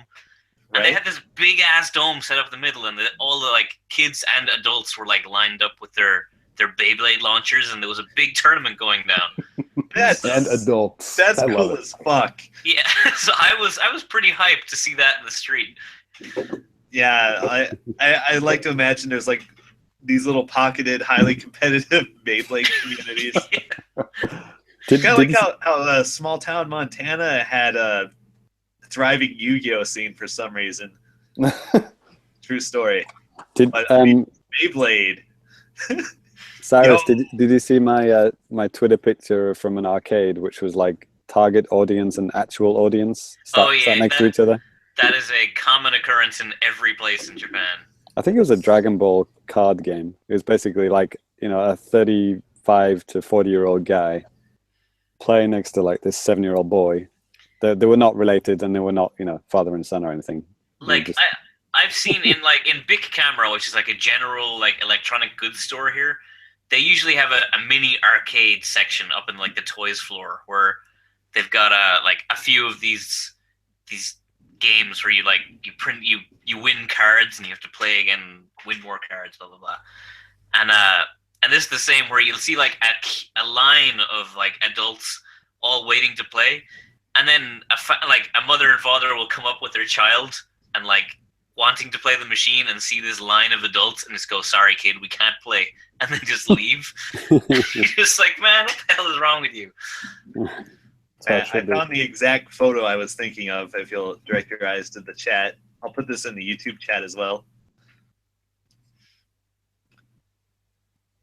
Oh yeah! Oh god, that's sad. Yeah, that. Is this your photo? It doesn't let me put URLs in the YouTube chat. You can't. I'll just put it on my Twitter. Yeah. Yeah, I've seen similarly sad things of kids being, ignored at arcades while their parents play games. Right. I think she's waiting to play. Oh, right, okay. Or maybe she's enthralled with their incredibly high-level play going on, and whatever that is. I'd go with that. So at number 9, or number 8, number 8 now, I think. it was somewhere. Yeah, I think we're find that tab. Yeah, number 8, Dragon Ball Xenoverse 2. Yeah, not on Nintendo. Yes. Nope. And then number 9, PS4 Battlefield 1. The Yeah, PS4 exclusive. Exclusive. Then 10, Titanfall 2. Also PS4 exclusive. Is it? For some reason, I was thinking it was an Xbox exclusive, but I guess I'm retarded. No, Titanfall 1 was Xbox exclusive. Yes. James is just saying that. Because it's a Japanese list. It's exclusive by default. Basically, in Japan, yes. I knew it. I see what you're throwing down. Yeah, I could either be being a dick or I could actually be factual because some games actually don't get Xbox releases because they just don't bother. Sure. Right. It is pretty impressive that, like, Japan, which is supposed to be not big on first-person shooters, has 3 first-person shooters in the top 10 games this week. Yeah, and I mean, Battlefield's almost 200,000, and Call of Duty, that's 130,000, and I mean, that's pretty impressive numbers for kind of a not so popular genre here. And it's not a shooter, but Skyrim is a Western game, and that's in. Yeah, that came out in really nice position. 27,000 copies, 4th on the chart. New release, the remaster release. Yeah, so maybe that shows that the Switch version does have a chance. It's on a Nintendo system, new audience that have never ever played an Elder Scrolls game in their lives. Yeah, might be some new audience. And I know a lot of people who actually don't play any games except Skyrim. Like, they play one game. Like, my girlfriend has been playing Skyrim, and just Skyrim, for like 8 years. so that is a big game to get on the Switch, regardless of how old it is. Just skimming through the list for Wii U games, there's not many. Minecraft is at 17. Minecraft. Yeah. Splatoon and Paper Mario, the 25, 26. And that's about... Oh, no, at number 46, we've got Mario Kart 8. Yeah, I mean, there's a ton of 3DS games in between stuff, too. But, I mean, it's the stuff that we probably talked about, years ago. Stuff that has the really, long legs, the stuff that's always going to be there and always selling. It's still Actually, speaking of legs, there's some Monster Hunter Stories is here at 13th on the list. I haven't really been following much of this, and I think some of you teach, like, you might have access to younger people than I do. So how has that game been doing, do you know? Well, I remember around launch time, I do a private lesson with this kid and, like, his sister and some other little kids, and he was, I don't know why, but we'd kind of brought it up and we talked about it a little bit, and he's like, yeah, I kind of want to get that game. And I was like, do you watch the anime? And he said, no. Like, okay. Yeah, because, like, I knew it had a huge, like, merchandise push when we were at TGS, like, the amount of stuff they were making, but I haven't seen any of it anywhere. I don't know. I mean, they got the anime. It comes on Sunday mornings at like 8:30. I have no idea. I've been recording it, and I just haven't watched any of them except for like maybe one episode. But I mean, it's not bad. But yeah, I haven't seen any merch anywhere aside from like the Amiibo. So, right. Do Amiibos sell anymore in Japan? I only ever see them in bargain buckets. That's very true. They do sell, just not as insanely as they did. Yes. Fair enough. Yeah. Actually, and just kind of backtracking a bit to that Zelda, that it's being pushed back to March, Breath of the Wild, that one of the amiibo for that has just completely vanished. They're no longer advertising the tentacle robot guardian monster thing. Yeah.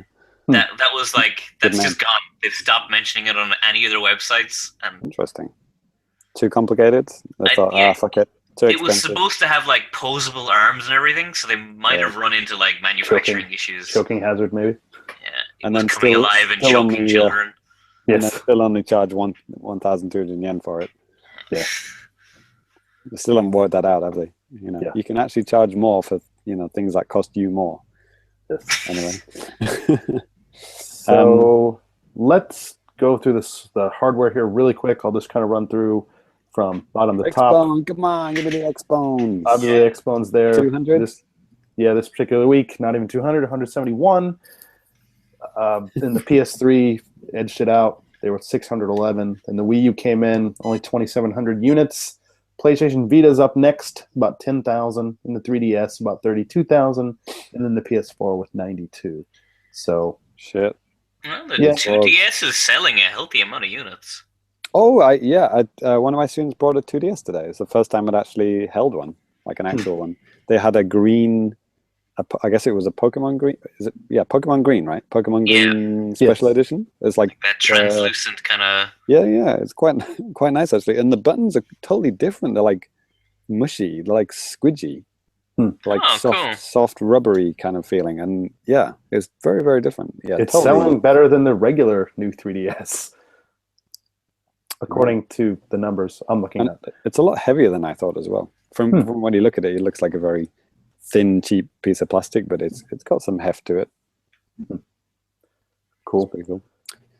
Next up, we've got some Famitsu's Most Wanted, new regular feature in this podcast, whether you like it or not. Yep. So last time we had lots of Final Fantasy, Pokemon, and Dragon Quest games. Let's see if this week is any different. Number 10, Saga Scarlet Grace. Never heard of it. PS Vita game. Kingdom Hearts 3. Romancing Saga or something? I don't know. Could be. Kingdom Hearts 3. People are very much looking forward to that. I'm one of them. Super Robot Wars 5. Yakuza 6. Resident Evil 7. Should be Biohazard 7, shouldn't it? Dragon Quest 11. Final Fantasy 7 Remake. Dragon Quest 11. Sorry. Yes, the 3DS version is number 5, and the PS4 version is number 3. And then Pokemon Sun and Moon, which is the last time this will be on this list.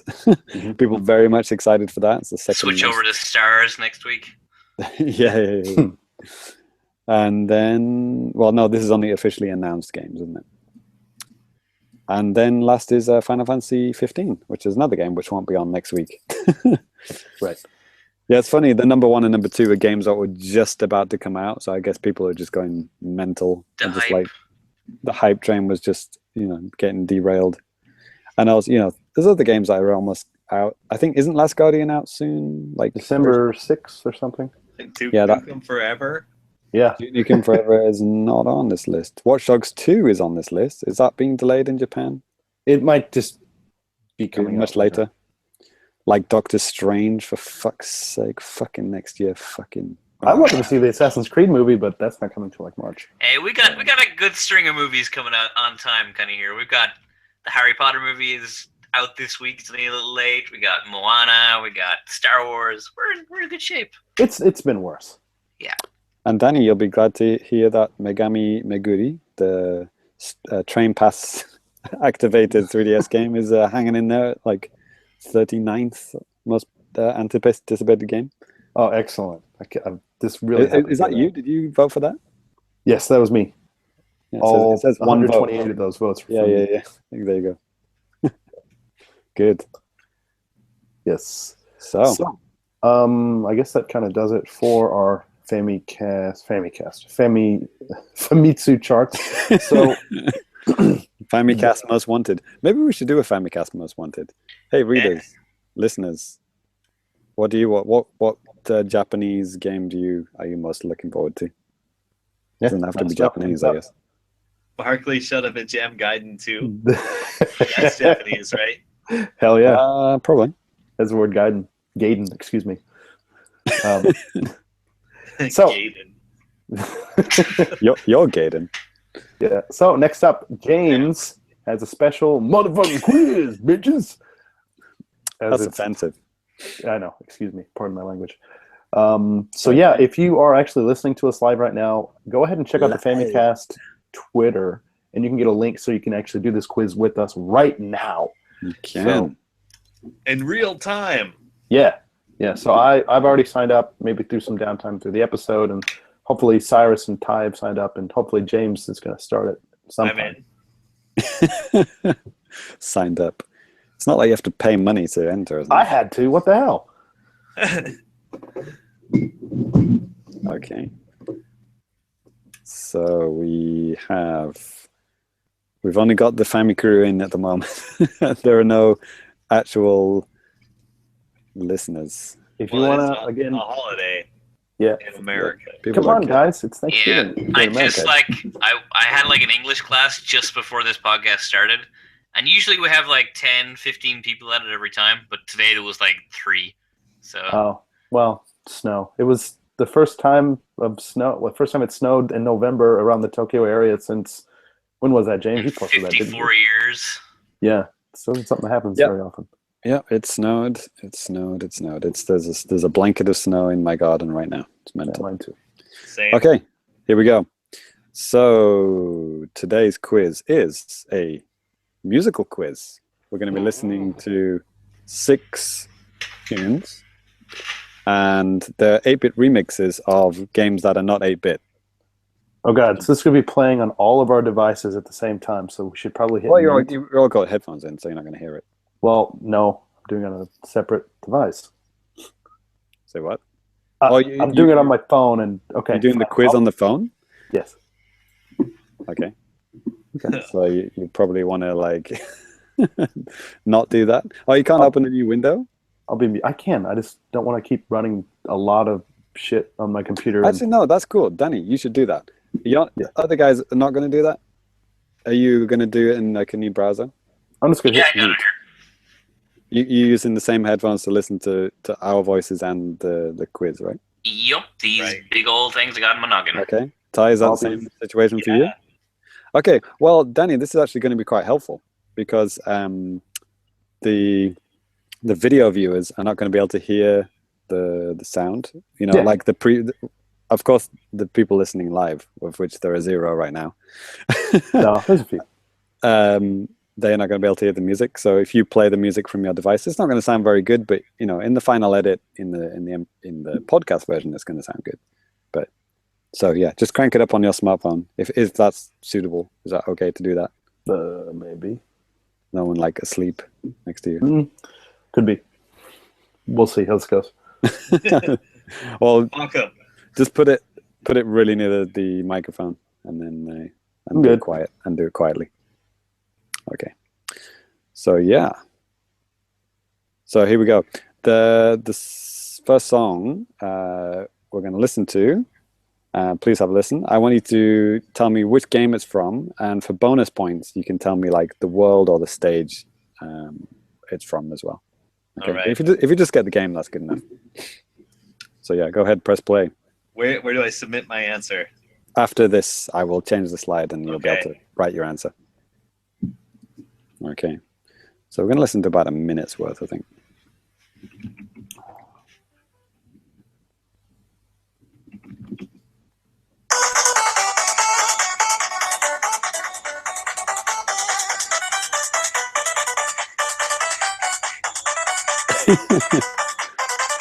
Nice.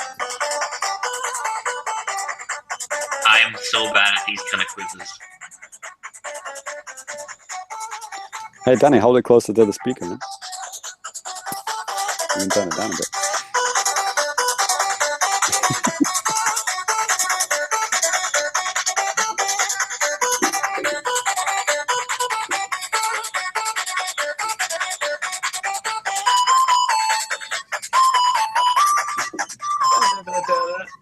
Da-da-da-da.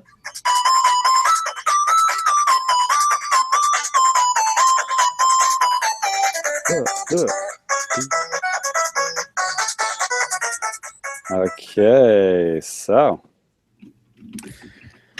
please to be writing your answers in the box provided. So Danny, you can cut this bit out for the the podcast edit, but I'll send you all the MP3s for these. Don't worry. Okay. Good Okay. game, easy. This should be relatively easy. Wow. No, Oh, Ty has just like fucking nailed it. He was singing along.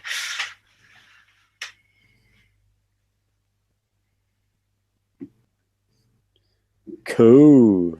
Okay, so we're gonna. That was Quake 3, right? Quake 3, yes. Okay.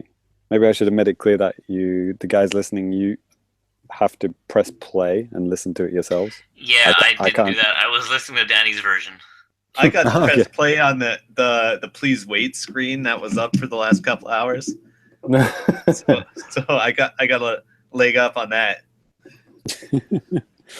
Okay, well, we've got two guys. Oh, we've got some listeners joining in now. Fleece and Nintendo, if you could submit your answers quickly, please.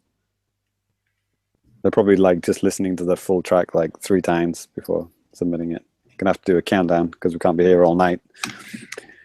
Okay, well, I'm just gonna show you what Ty wrote because he got it right. The answer was Diddy Kong Racing, Everfrost Peak. I played this game so many times. I knew the music. I was just thinking, oh my god, I can't picture what game this is from. I'm ashamed. I think I played this like once when I was babysitting my neighbors. Oh, come on. I played it a lot. It was a good game. It's a great game. So Sai, you said the Marios. I think I can give you 0 for that. And Danny says I got some of the letters correct. Danny just gave up. So Ty, you get 2 points, I guess, because you got the game and you got the track as well. Nice. I should probably make a note of that. Get Rex scrubs. So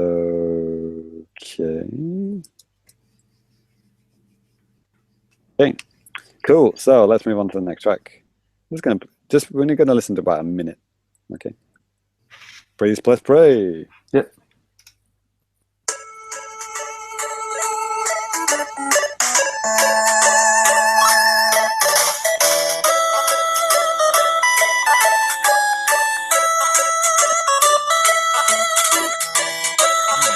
I actually know this one.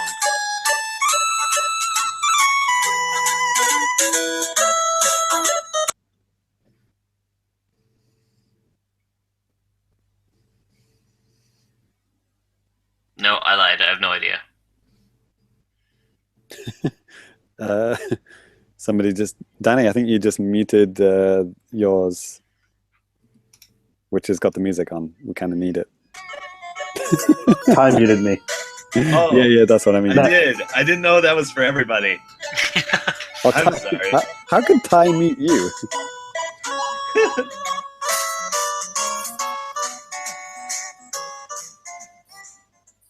Okay. Is that the end? That's about a minute. Okay, cool. Let's do it.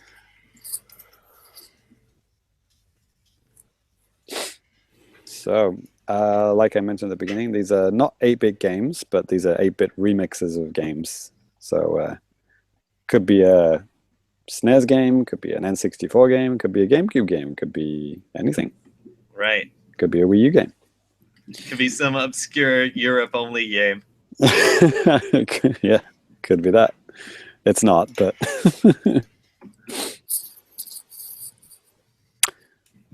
okay. So I have no idea. So here. Shot in the dark.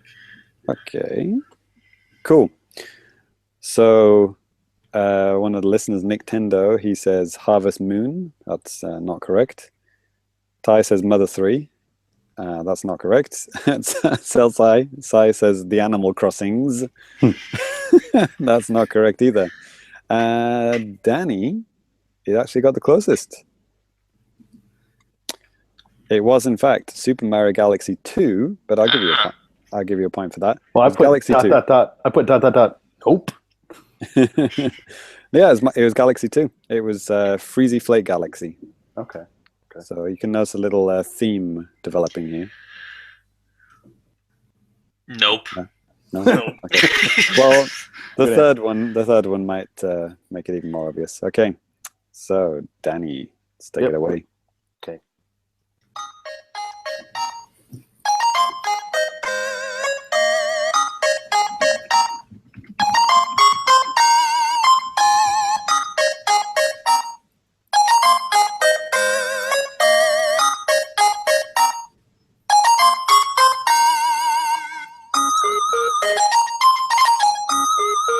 I don't know what this is, but it's really nice.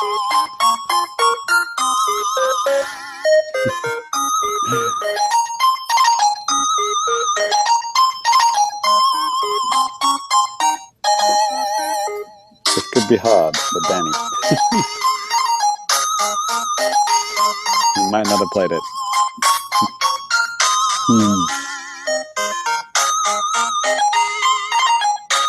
But I think Sai and Ty both played it. So. Oh, is this Heroes of the Storm? Yeah. Nailed it. Okay. So, Danny, I'm assuming that's about a minute. So yep. Here we go. Here we go. That's an edit point. Danny, I don't want mentions of a minute in the podcast version because you're going to be able to play, the full version in the podcast, right? Okay, guys, let's get your answers for song number 3. So Hamburger ties right in there. Yep. Danny's with a good guess. Nintendo with a good guess. Sai says, "I made this one up." Yeah, it's my song, my chiptune. I'm trying to start a new band, a chiptune band.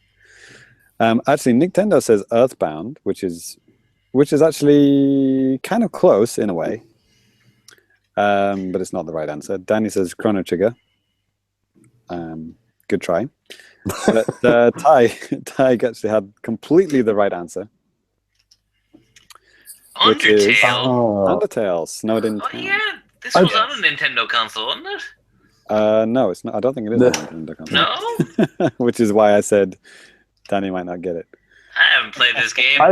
I've checked out music for this for the Famicast, though. I probably heard this at some point. Yeah, that's what I thought, because I thought, because Ty's played it and he mentioned on the show, I thought we've used music from it. So yeah, just not this one. I've never listened to music before. I've just heard it's universally good. And the fact that this song actually went, wow, this is really good. That's a good sign that it is a good soundtrack. Everything I've heard is fantastic. I should probably play the game. Okay, so that brings Ty up to 4 because you got the game and the track. And so Danny's on 1 still, and Cyrus is yet to score. Hey, I have a girlfriend. Damn it, butthead. We're never going to score. But yeah, Nintendo with Earthbound. I mean, if Nintendo is listening and he hasn't played Undertale, then I could see how he would say Earthbound, right? Right? Yeah, it definitely had that casual RPG town feeling to it. Right. So have you noticed the pattern now with the first 3 songs? No. Yeah, total brain freeze on this one. Ever Frost Peak, Freezy Flake Galaxy, and Snowed in Town. Still don't get it. Oh, is it something about like leaking documents? I nearly wrote in Edward Snowden Town. I should have. Because it snowed in freaking November for the first time in 50 fucking years. So they're all like, is the theme November? Yeah. But from now on, it's not snowy themed. Here we go. So let's move on to song number 4.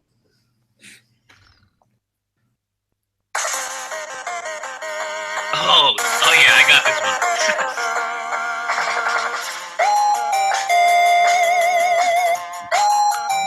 Yeah, this is one for Cyrus, I think.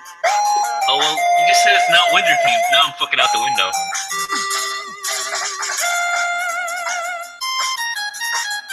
Oh, god damn it, I know the game. I just don't know what levels.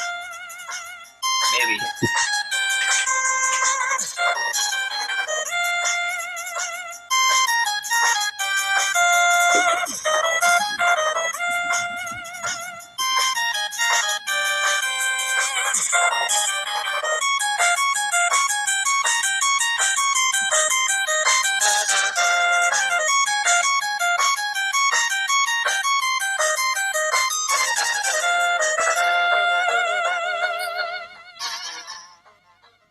Cool. Nice fade out there, Dan. Here we go. You might be able to guess just the game, I guess. If you've never played it, then I can never separate these songs. They're all so good. Oh, I love everything about that game. Well, Sai and Ty are in there with almost correct answers. I had 3 possible answers, and I don't know which one it was. Okay. Well, Nintendo says something by Capcom. And he's correct. Yeah, that's pretty cool to get that. Danny says Shovel Knight, which thematically, I guess, yeah, I mean, yeah, it probably was inspired by this game. Yeah, well, definitely was inspired by this game. It is, of course, Mega Man X, which is what Sai and Tai both said, but unfortunately, you didn't get the level correct. It was Flame Mammoth. Oh, he was not one of my three. I thought it was Armored Armadillo or Spark Mandrill. So is Mega Man Zero different from Mega Man X? Yeah. Okay, well, okay, yes. I think this is Mega Man X. Yeah. So Flame Mammoth is Mega Man X, right? Yep. Okay. Yeah. My all-time favorite game. Yeah. I goddamn love Mega Man X. I was thinking of the Flame Mammoth stage, but I was thinking it was Spark Mandrills for some reason.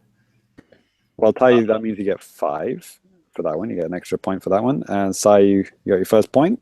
Whoop, whoop. So yeah, Sai and Dan are tied at 1 point. Here we go. Well, hold on a minute. That's not a snow stage. Yeah. I thought we'd thaw. You see what I mean? We're thawing out now. Unless you beat Chill Penguin first, and then the stage freezes over. There you go. That's exactly what I was thinking, probably. No, I was actually thinking more like just thawing us out after those 3 frosty stages. That's dumb. There you go. Seriously, though, to all listeners, if you have not played Mega Man X, that is your homework from Cyrus. Is go goddamn play that game. Right then. Next one, I'm going to throw a bone to Cyrus again. See if he can get this one. If he doesn't, he will be shamed.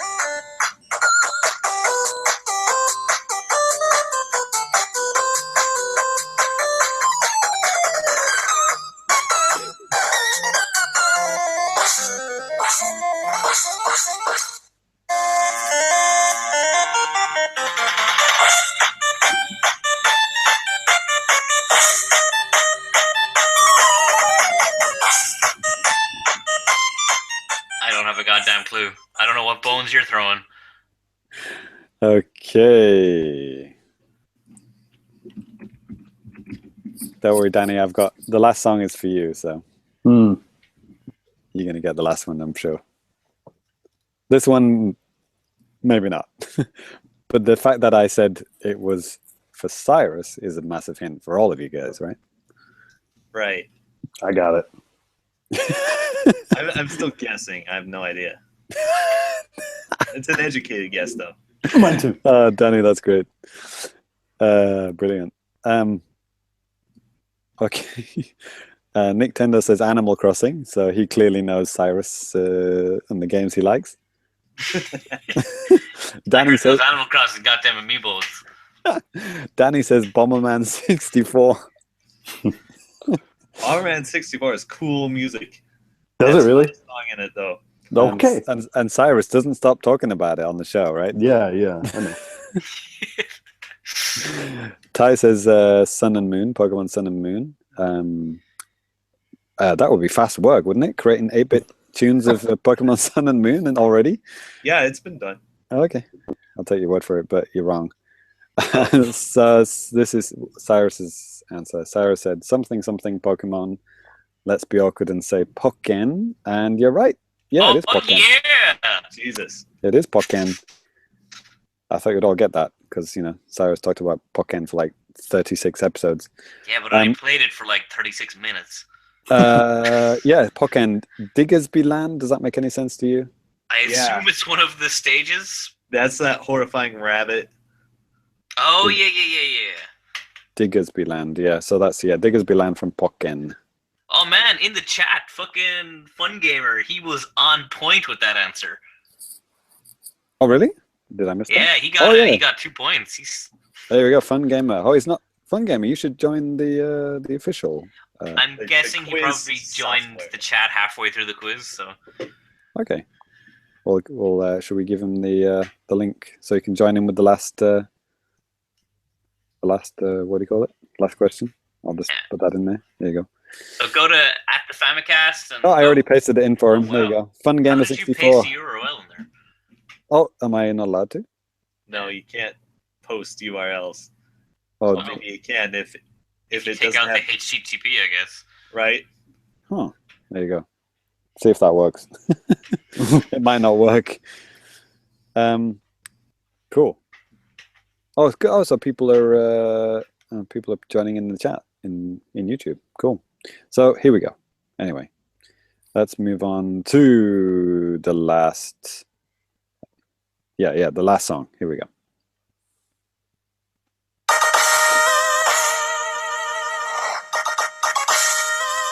This is badass, whatever it is.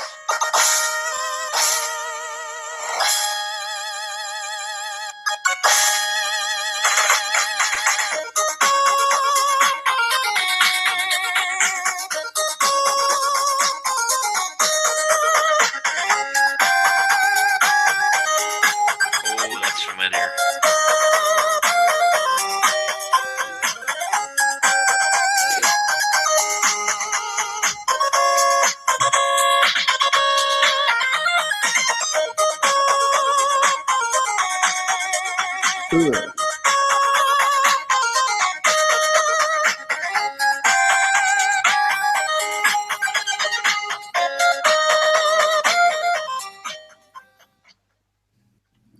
Cool.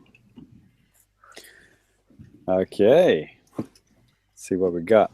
So this is a game that Danny has played and talked about on the show. Huh.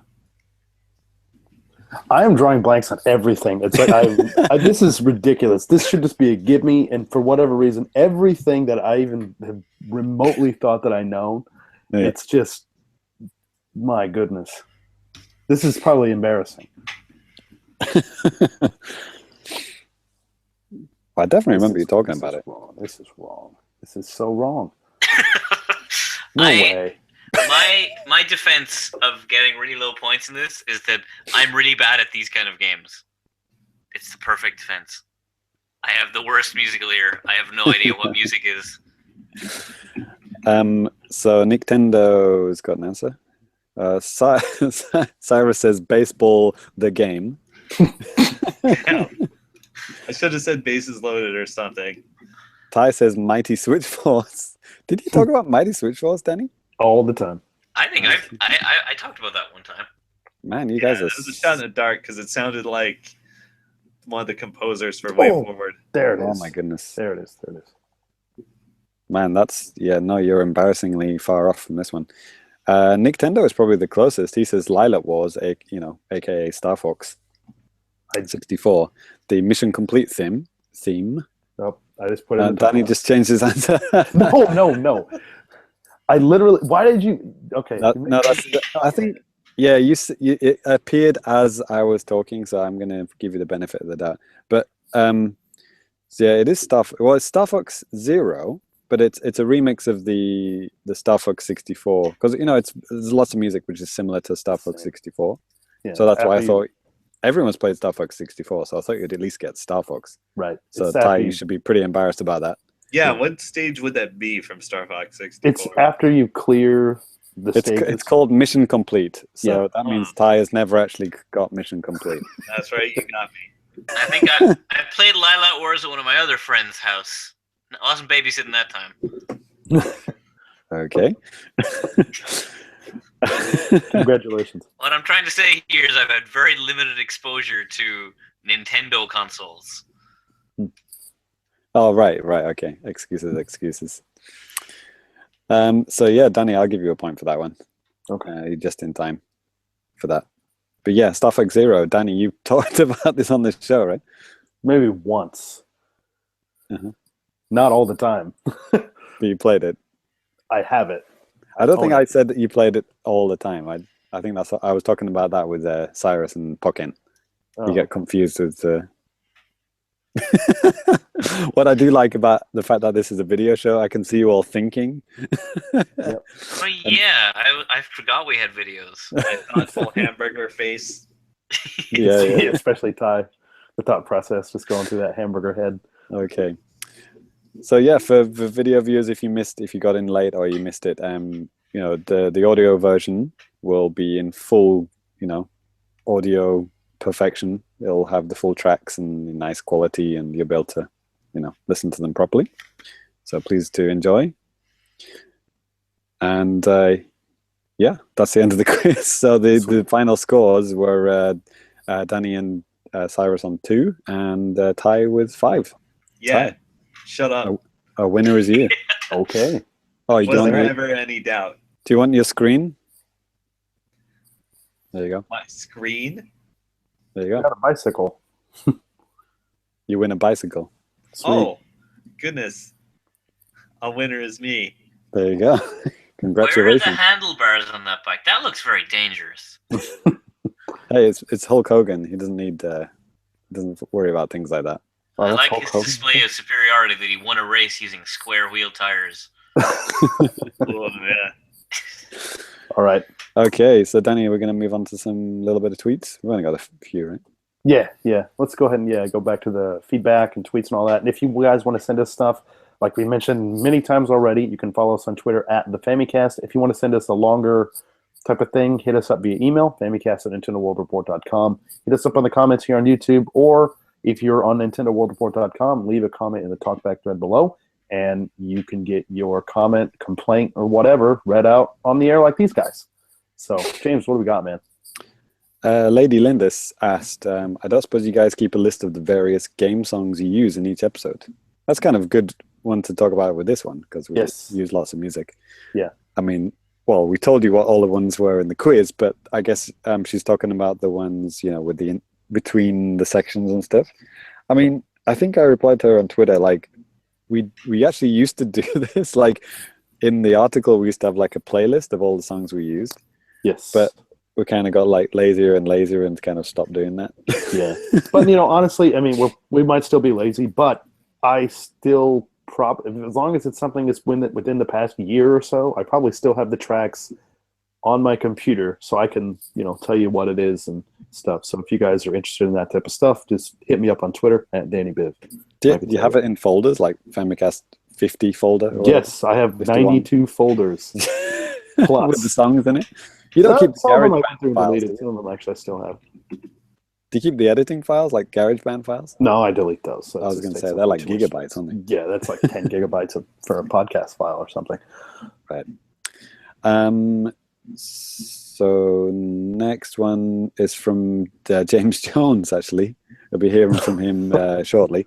Who? Yeah. Apparently there's a guy who posts gleefully on the RFN Facebook page whenever I'm not on. That's James Jones. This week, should I tell him I'm on the next Famicast? So, Danny, what is he talking about there? So, well, which part? Well, yeah, there's a guy who obviously doesn't like James Jones on the RFN, but the fact that he listens to the Famicast instead of RFN to avoid James Jones is kind of ironic, because this episode, James Jones is on the Famicast. Yes, and that's going to be coming up here in a little bit. If you're listening to the audio version, if you're watching us live on YouTube, subscribe to us on iTunes, go Into the World Report, do all that type of stuff, and you'll be able to get that exclusive Japan interview with James Jones. So, yeah. Right. So, yes, we do have some other... So what is not shown in that tweet that James is reading from our show notes is a Facebook conversation. Oh, right. And it's like an image that hasn't been pasted in, but there's basically this guy who comments whenever he's not on. He says, "Has James gone good? Can I simply resubscribe?" And then RFN replies, "Life is never safe." And the guy replies back, "Well, I'll stick with the Famicast for now." And RFN says, "Enjoy." So yeah, the Famicast for when you don't want to listen to James. Yeah. Well, But now this episode you get 2 Jameses, so suck it, black censor bar guy. Yep. he means the black, the color of the ink that used on the page. Oh no! Okay. Oh boy! Just to clarify that. Great work. Hey, come on, we're in new dark times here. We've got to make sure we're on the right side of here. So Luca Tyrion, which I forgot to mention that I met up with him in Akihabara, and he was a great guy. We had a drink together. I met him and his wife. Danny, did you also met him, right? No, I didn't get to. Actually, I want to personally apologize to him and to Rich, because I think the week that they were free to hang out, I don't know, I was incredibly busy. I had like a bunch of other personal things. It's my excuses. So, but yeah, it was great to meet you, Luca. And sorry for not mentioning it in the last episode. But yeah, he was also asking us if we were okay after the earthquake. There was a 7.5, 7.2 earthquake happening near Fukushima, and there was another tsunami warning. But yeah, we're all fine. Well, obviously, we're all here. Ty, I mean, Ty is dead. Really terrible scarring and stuff. So now he's a cheeseburger. My mom emailed me because she was scared because she heard about a 1.4 mile high wave. Oh, brilliant! That reminds me of like after the earthquake. My father, I was talking to him on the phone, and he said, "So, Danny, Tokyo's abandoned, right?" And I was like, "What? What are you watching?" I don't know. Check your sources, people. We try to do the same thing. Sometimes we fail. Don't be like us, okay? And also, Lucas said, for you, it's Thanksgiving, but for me, it is a Thursday. Oh, it's okay. Which is a quote from Rocky, in the first Rocky movie. What was that? Did Danny, you said this was the first Thanksgiving episode of the Famicast? No, okay. Now you're just putting words into my mouth. I specifically, on the Famicast Twitter, I specifically put out, it's like, hey, Americans, what a great way to kick up your Thanksgiving. Come on, listen to the Famicast live. I know what Thanksgiving is. It is a national holiday celebrated in Canada and the United States. Originally celebrated as a day of thanks for the blessing of the harvest and the preceding year. It is also, I also know that it's celebrated on the second Monday of October in Canada and the fourth Thursday of November in the United States. So, you know, don't talk to me like I don't know what Thanksgiving is. Yeah, pardon me. God. Not an idiot. Anyway. So well, maybe if you believed in freedom, we wouldn't have this problem. Right. And also, Tyrion's on fire on Twitter at the moment. He's also sending screenshots of, well, Ty's appearance in this the video version of this show. He's been he tweeted a couple of screenshots of that. But, nice. Yeah, it's quite frightening. Well, yeah, see for yourself. Yes, I'm sure the video version of this episode is going to be the most viewed because people are going to wonder, like, what the hell are we talking about? Make me the thumbnail, please. You'll be on the thumbnail. Hell yeah. You'll be there. There'll be one part of it at least. So, Cyrus, do we have anything in the chat that we need to talk about? Or? No, just someone asking how to listen to the show on Google Play, so it's all good. How do we do that? Google Play? What? I'm not really sure. I just told them to listen to it on the link. Honestly, maybe there's a Google Play thing. I don't know, but does it work? So I don't know. I just said I don't know. Great. I would download the MP3 directly to your Android device and then listen to it, I guess. Yeah, that's what my advice was. Just to go to the Famicast Twitter, and you'll get the links to the recent. Yeah, and I mean, this audio version is not going to be available for theoretically a couple more days, anyways. But yeah, when it is, please check that. Maybe even check out some kind of podcast app on Google Play. I'm sorry, I'm an iOS guy, and I really don't know too much about podcast stuff computers. On computers.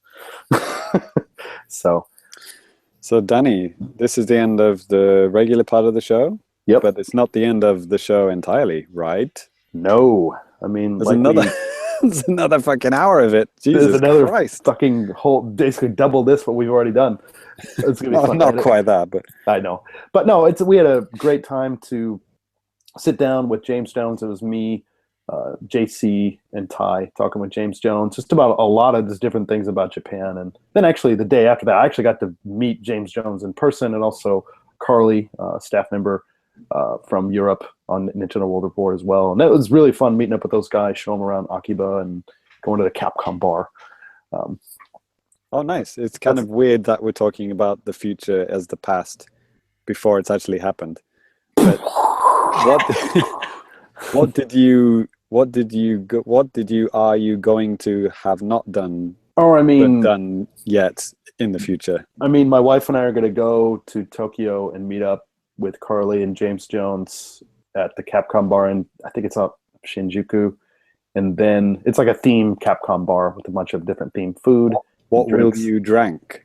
I might drink 2 beers or 3 or more. I don't remember. I don't know. An amazing photo on Twitter. I don't know who tweeted it, but apparently you can go to the Capcom bar and order a Devil May Cry themed drink. Yes. And it gets you these 2 guns of frozen ice. Yes. And the guy, like, when he gives it to you, says something like, "Let it rock." Yeah, I saw that too. I saw that too. And I mean, if I were going to an establishment such as this, which I'm planning on doing, then I would probably just opt for a beer, which they might just offer it through some kind of Monster Hunter cup or something. Anyways, and they also might have fish and chips.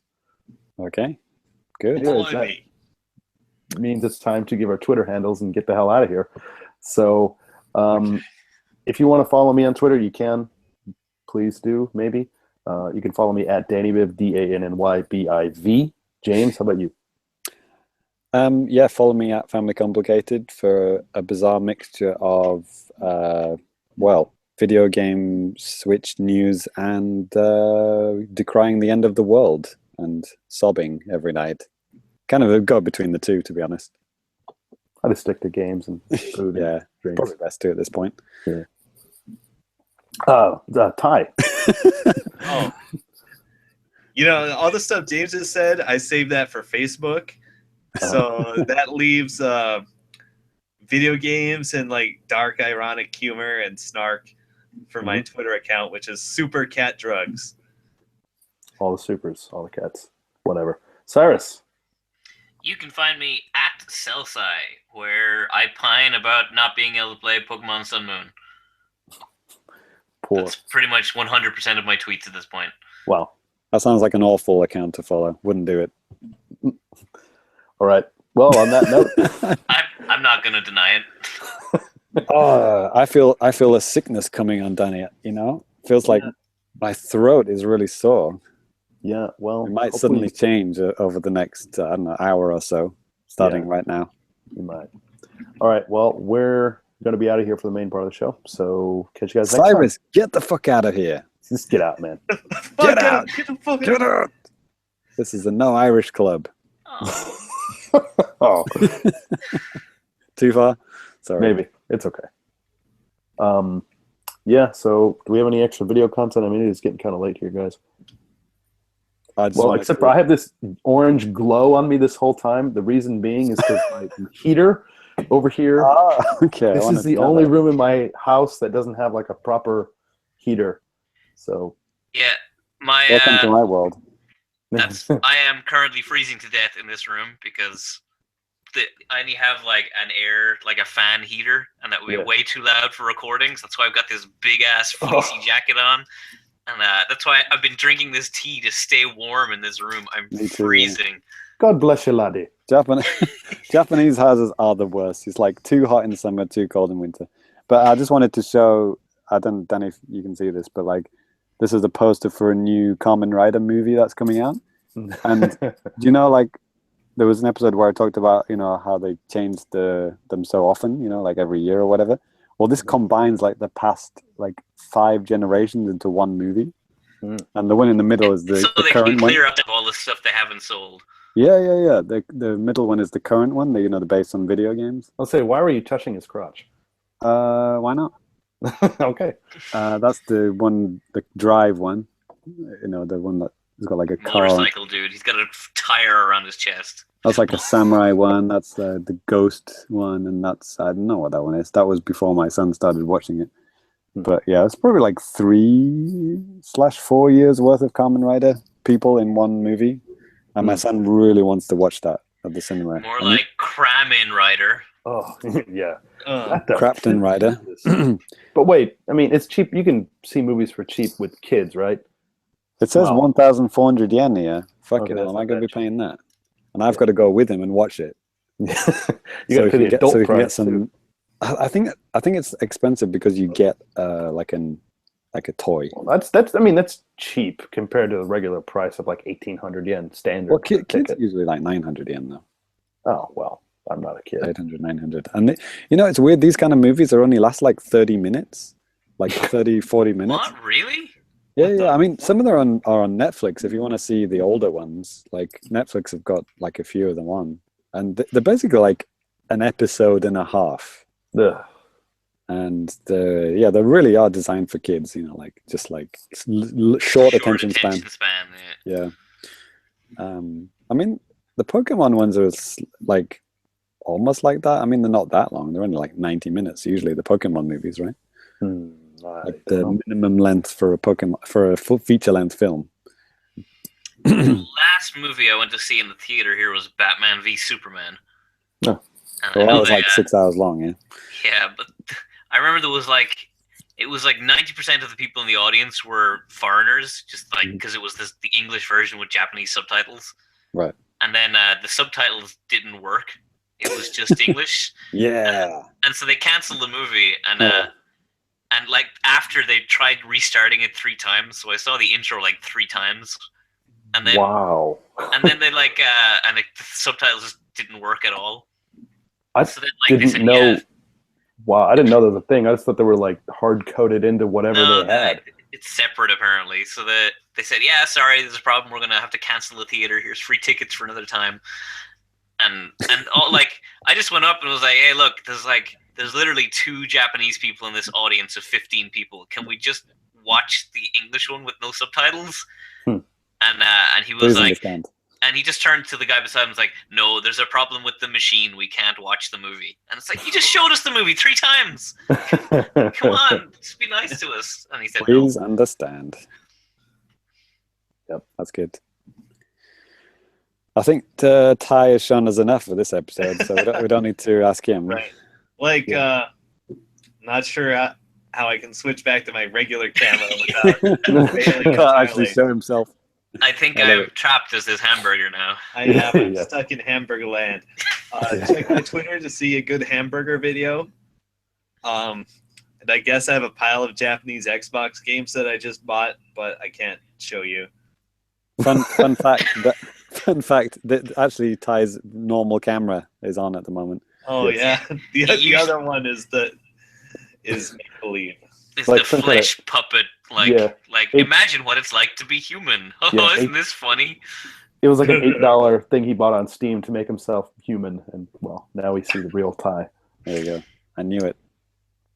I bloody knew it. So. I used to keep beside my bed. I'd like stick interesting game cards up, like I had the Ancient Mew Pokemon and stuff, and one of them was Yu-Gi-Oh's Monster Hamburger. Is that a real card? Oh my god, I need it. It looked remarkably like this avatar, actually. Well, time for bed, guys. It is for me anyway. All right. Well, thank you guys for tuning in here on YouTube, and we'll catch you next time. Bye-bye. Later, peeps. Peace. Peace out.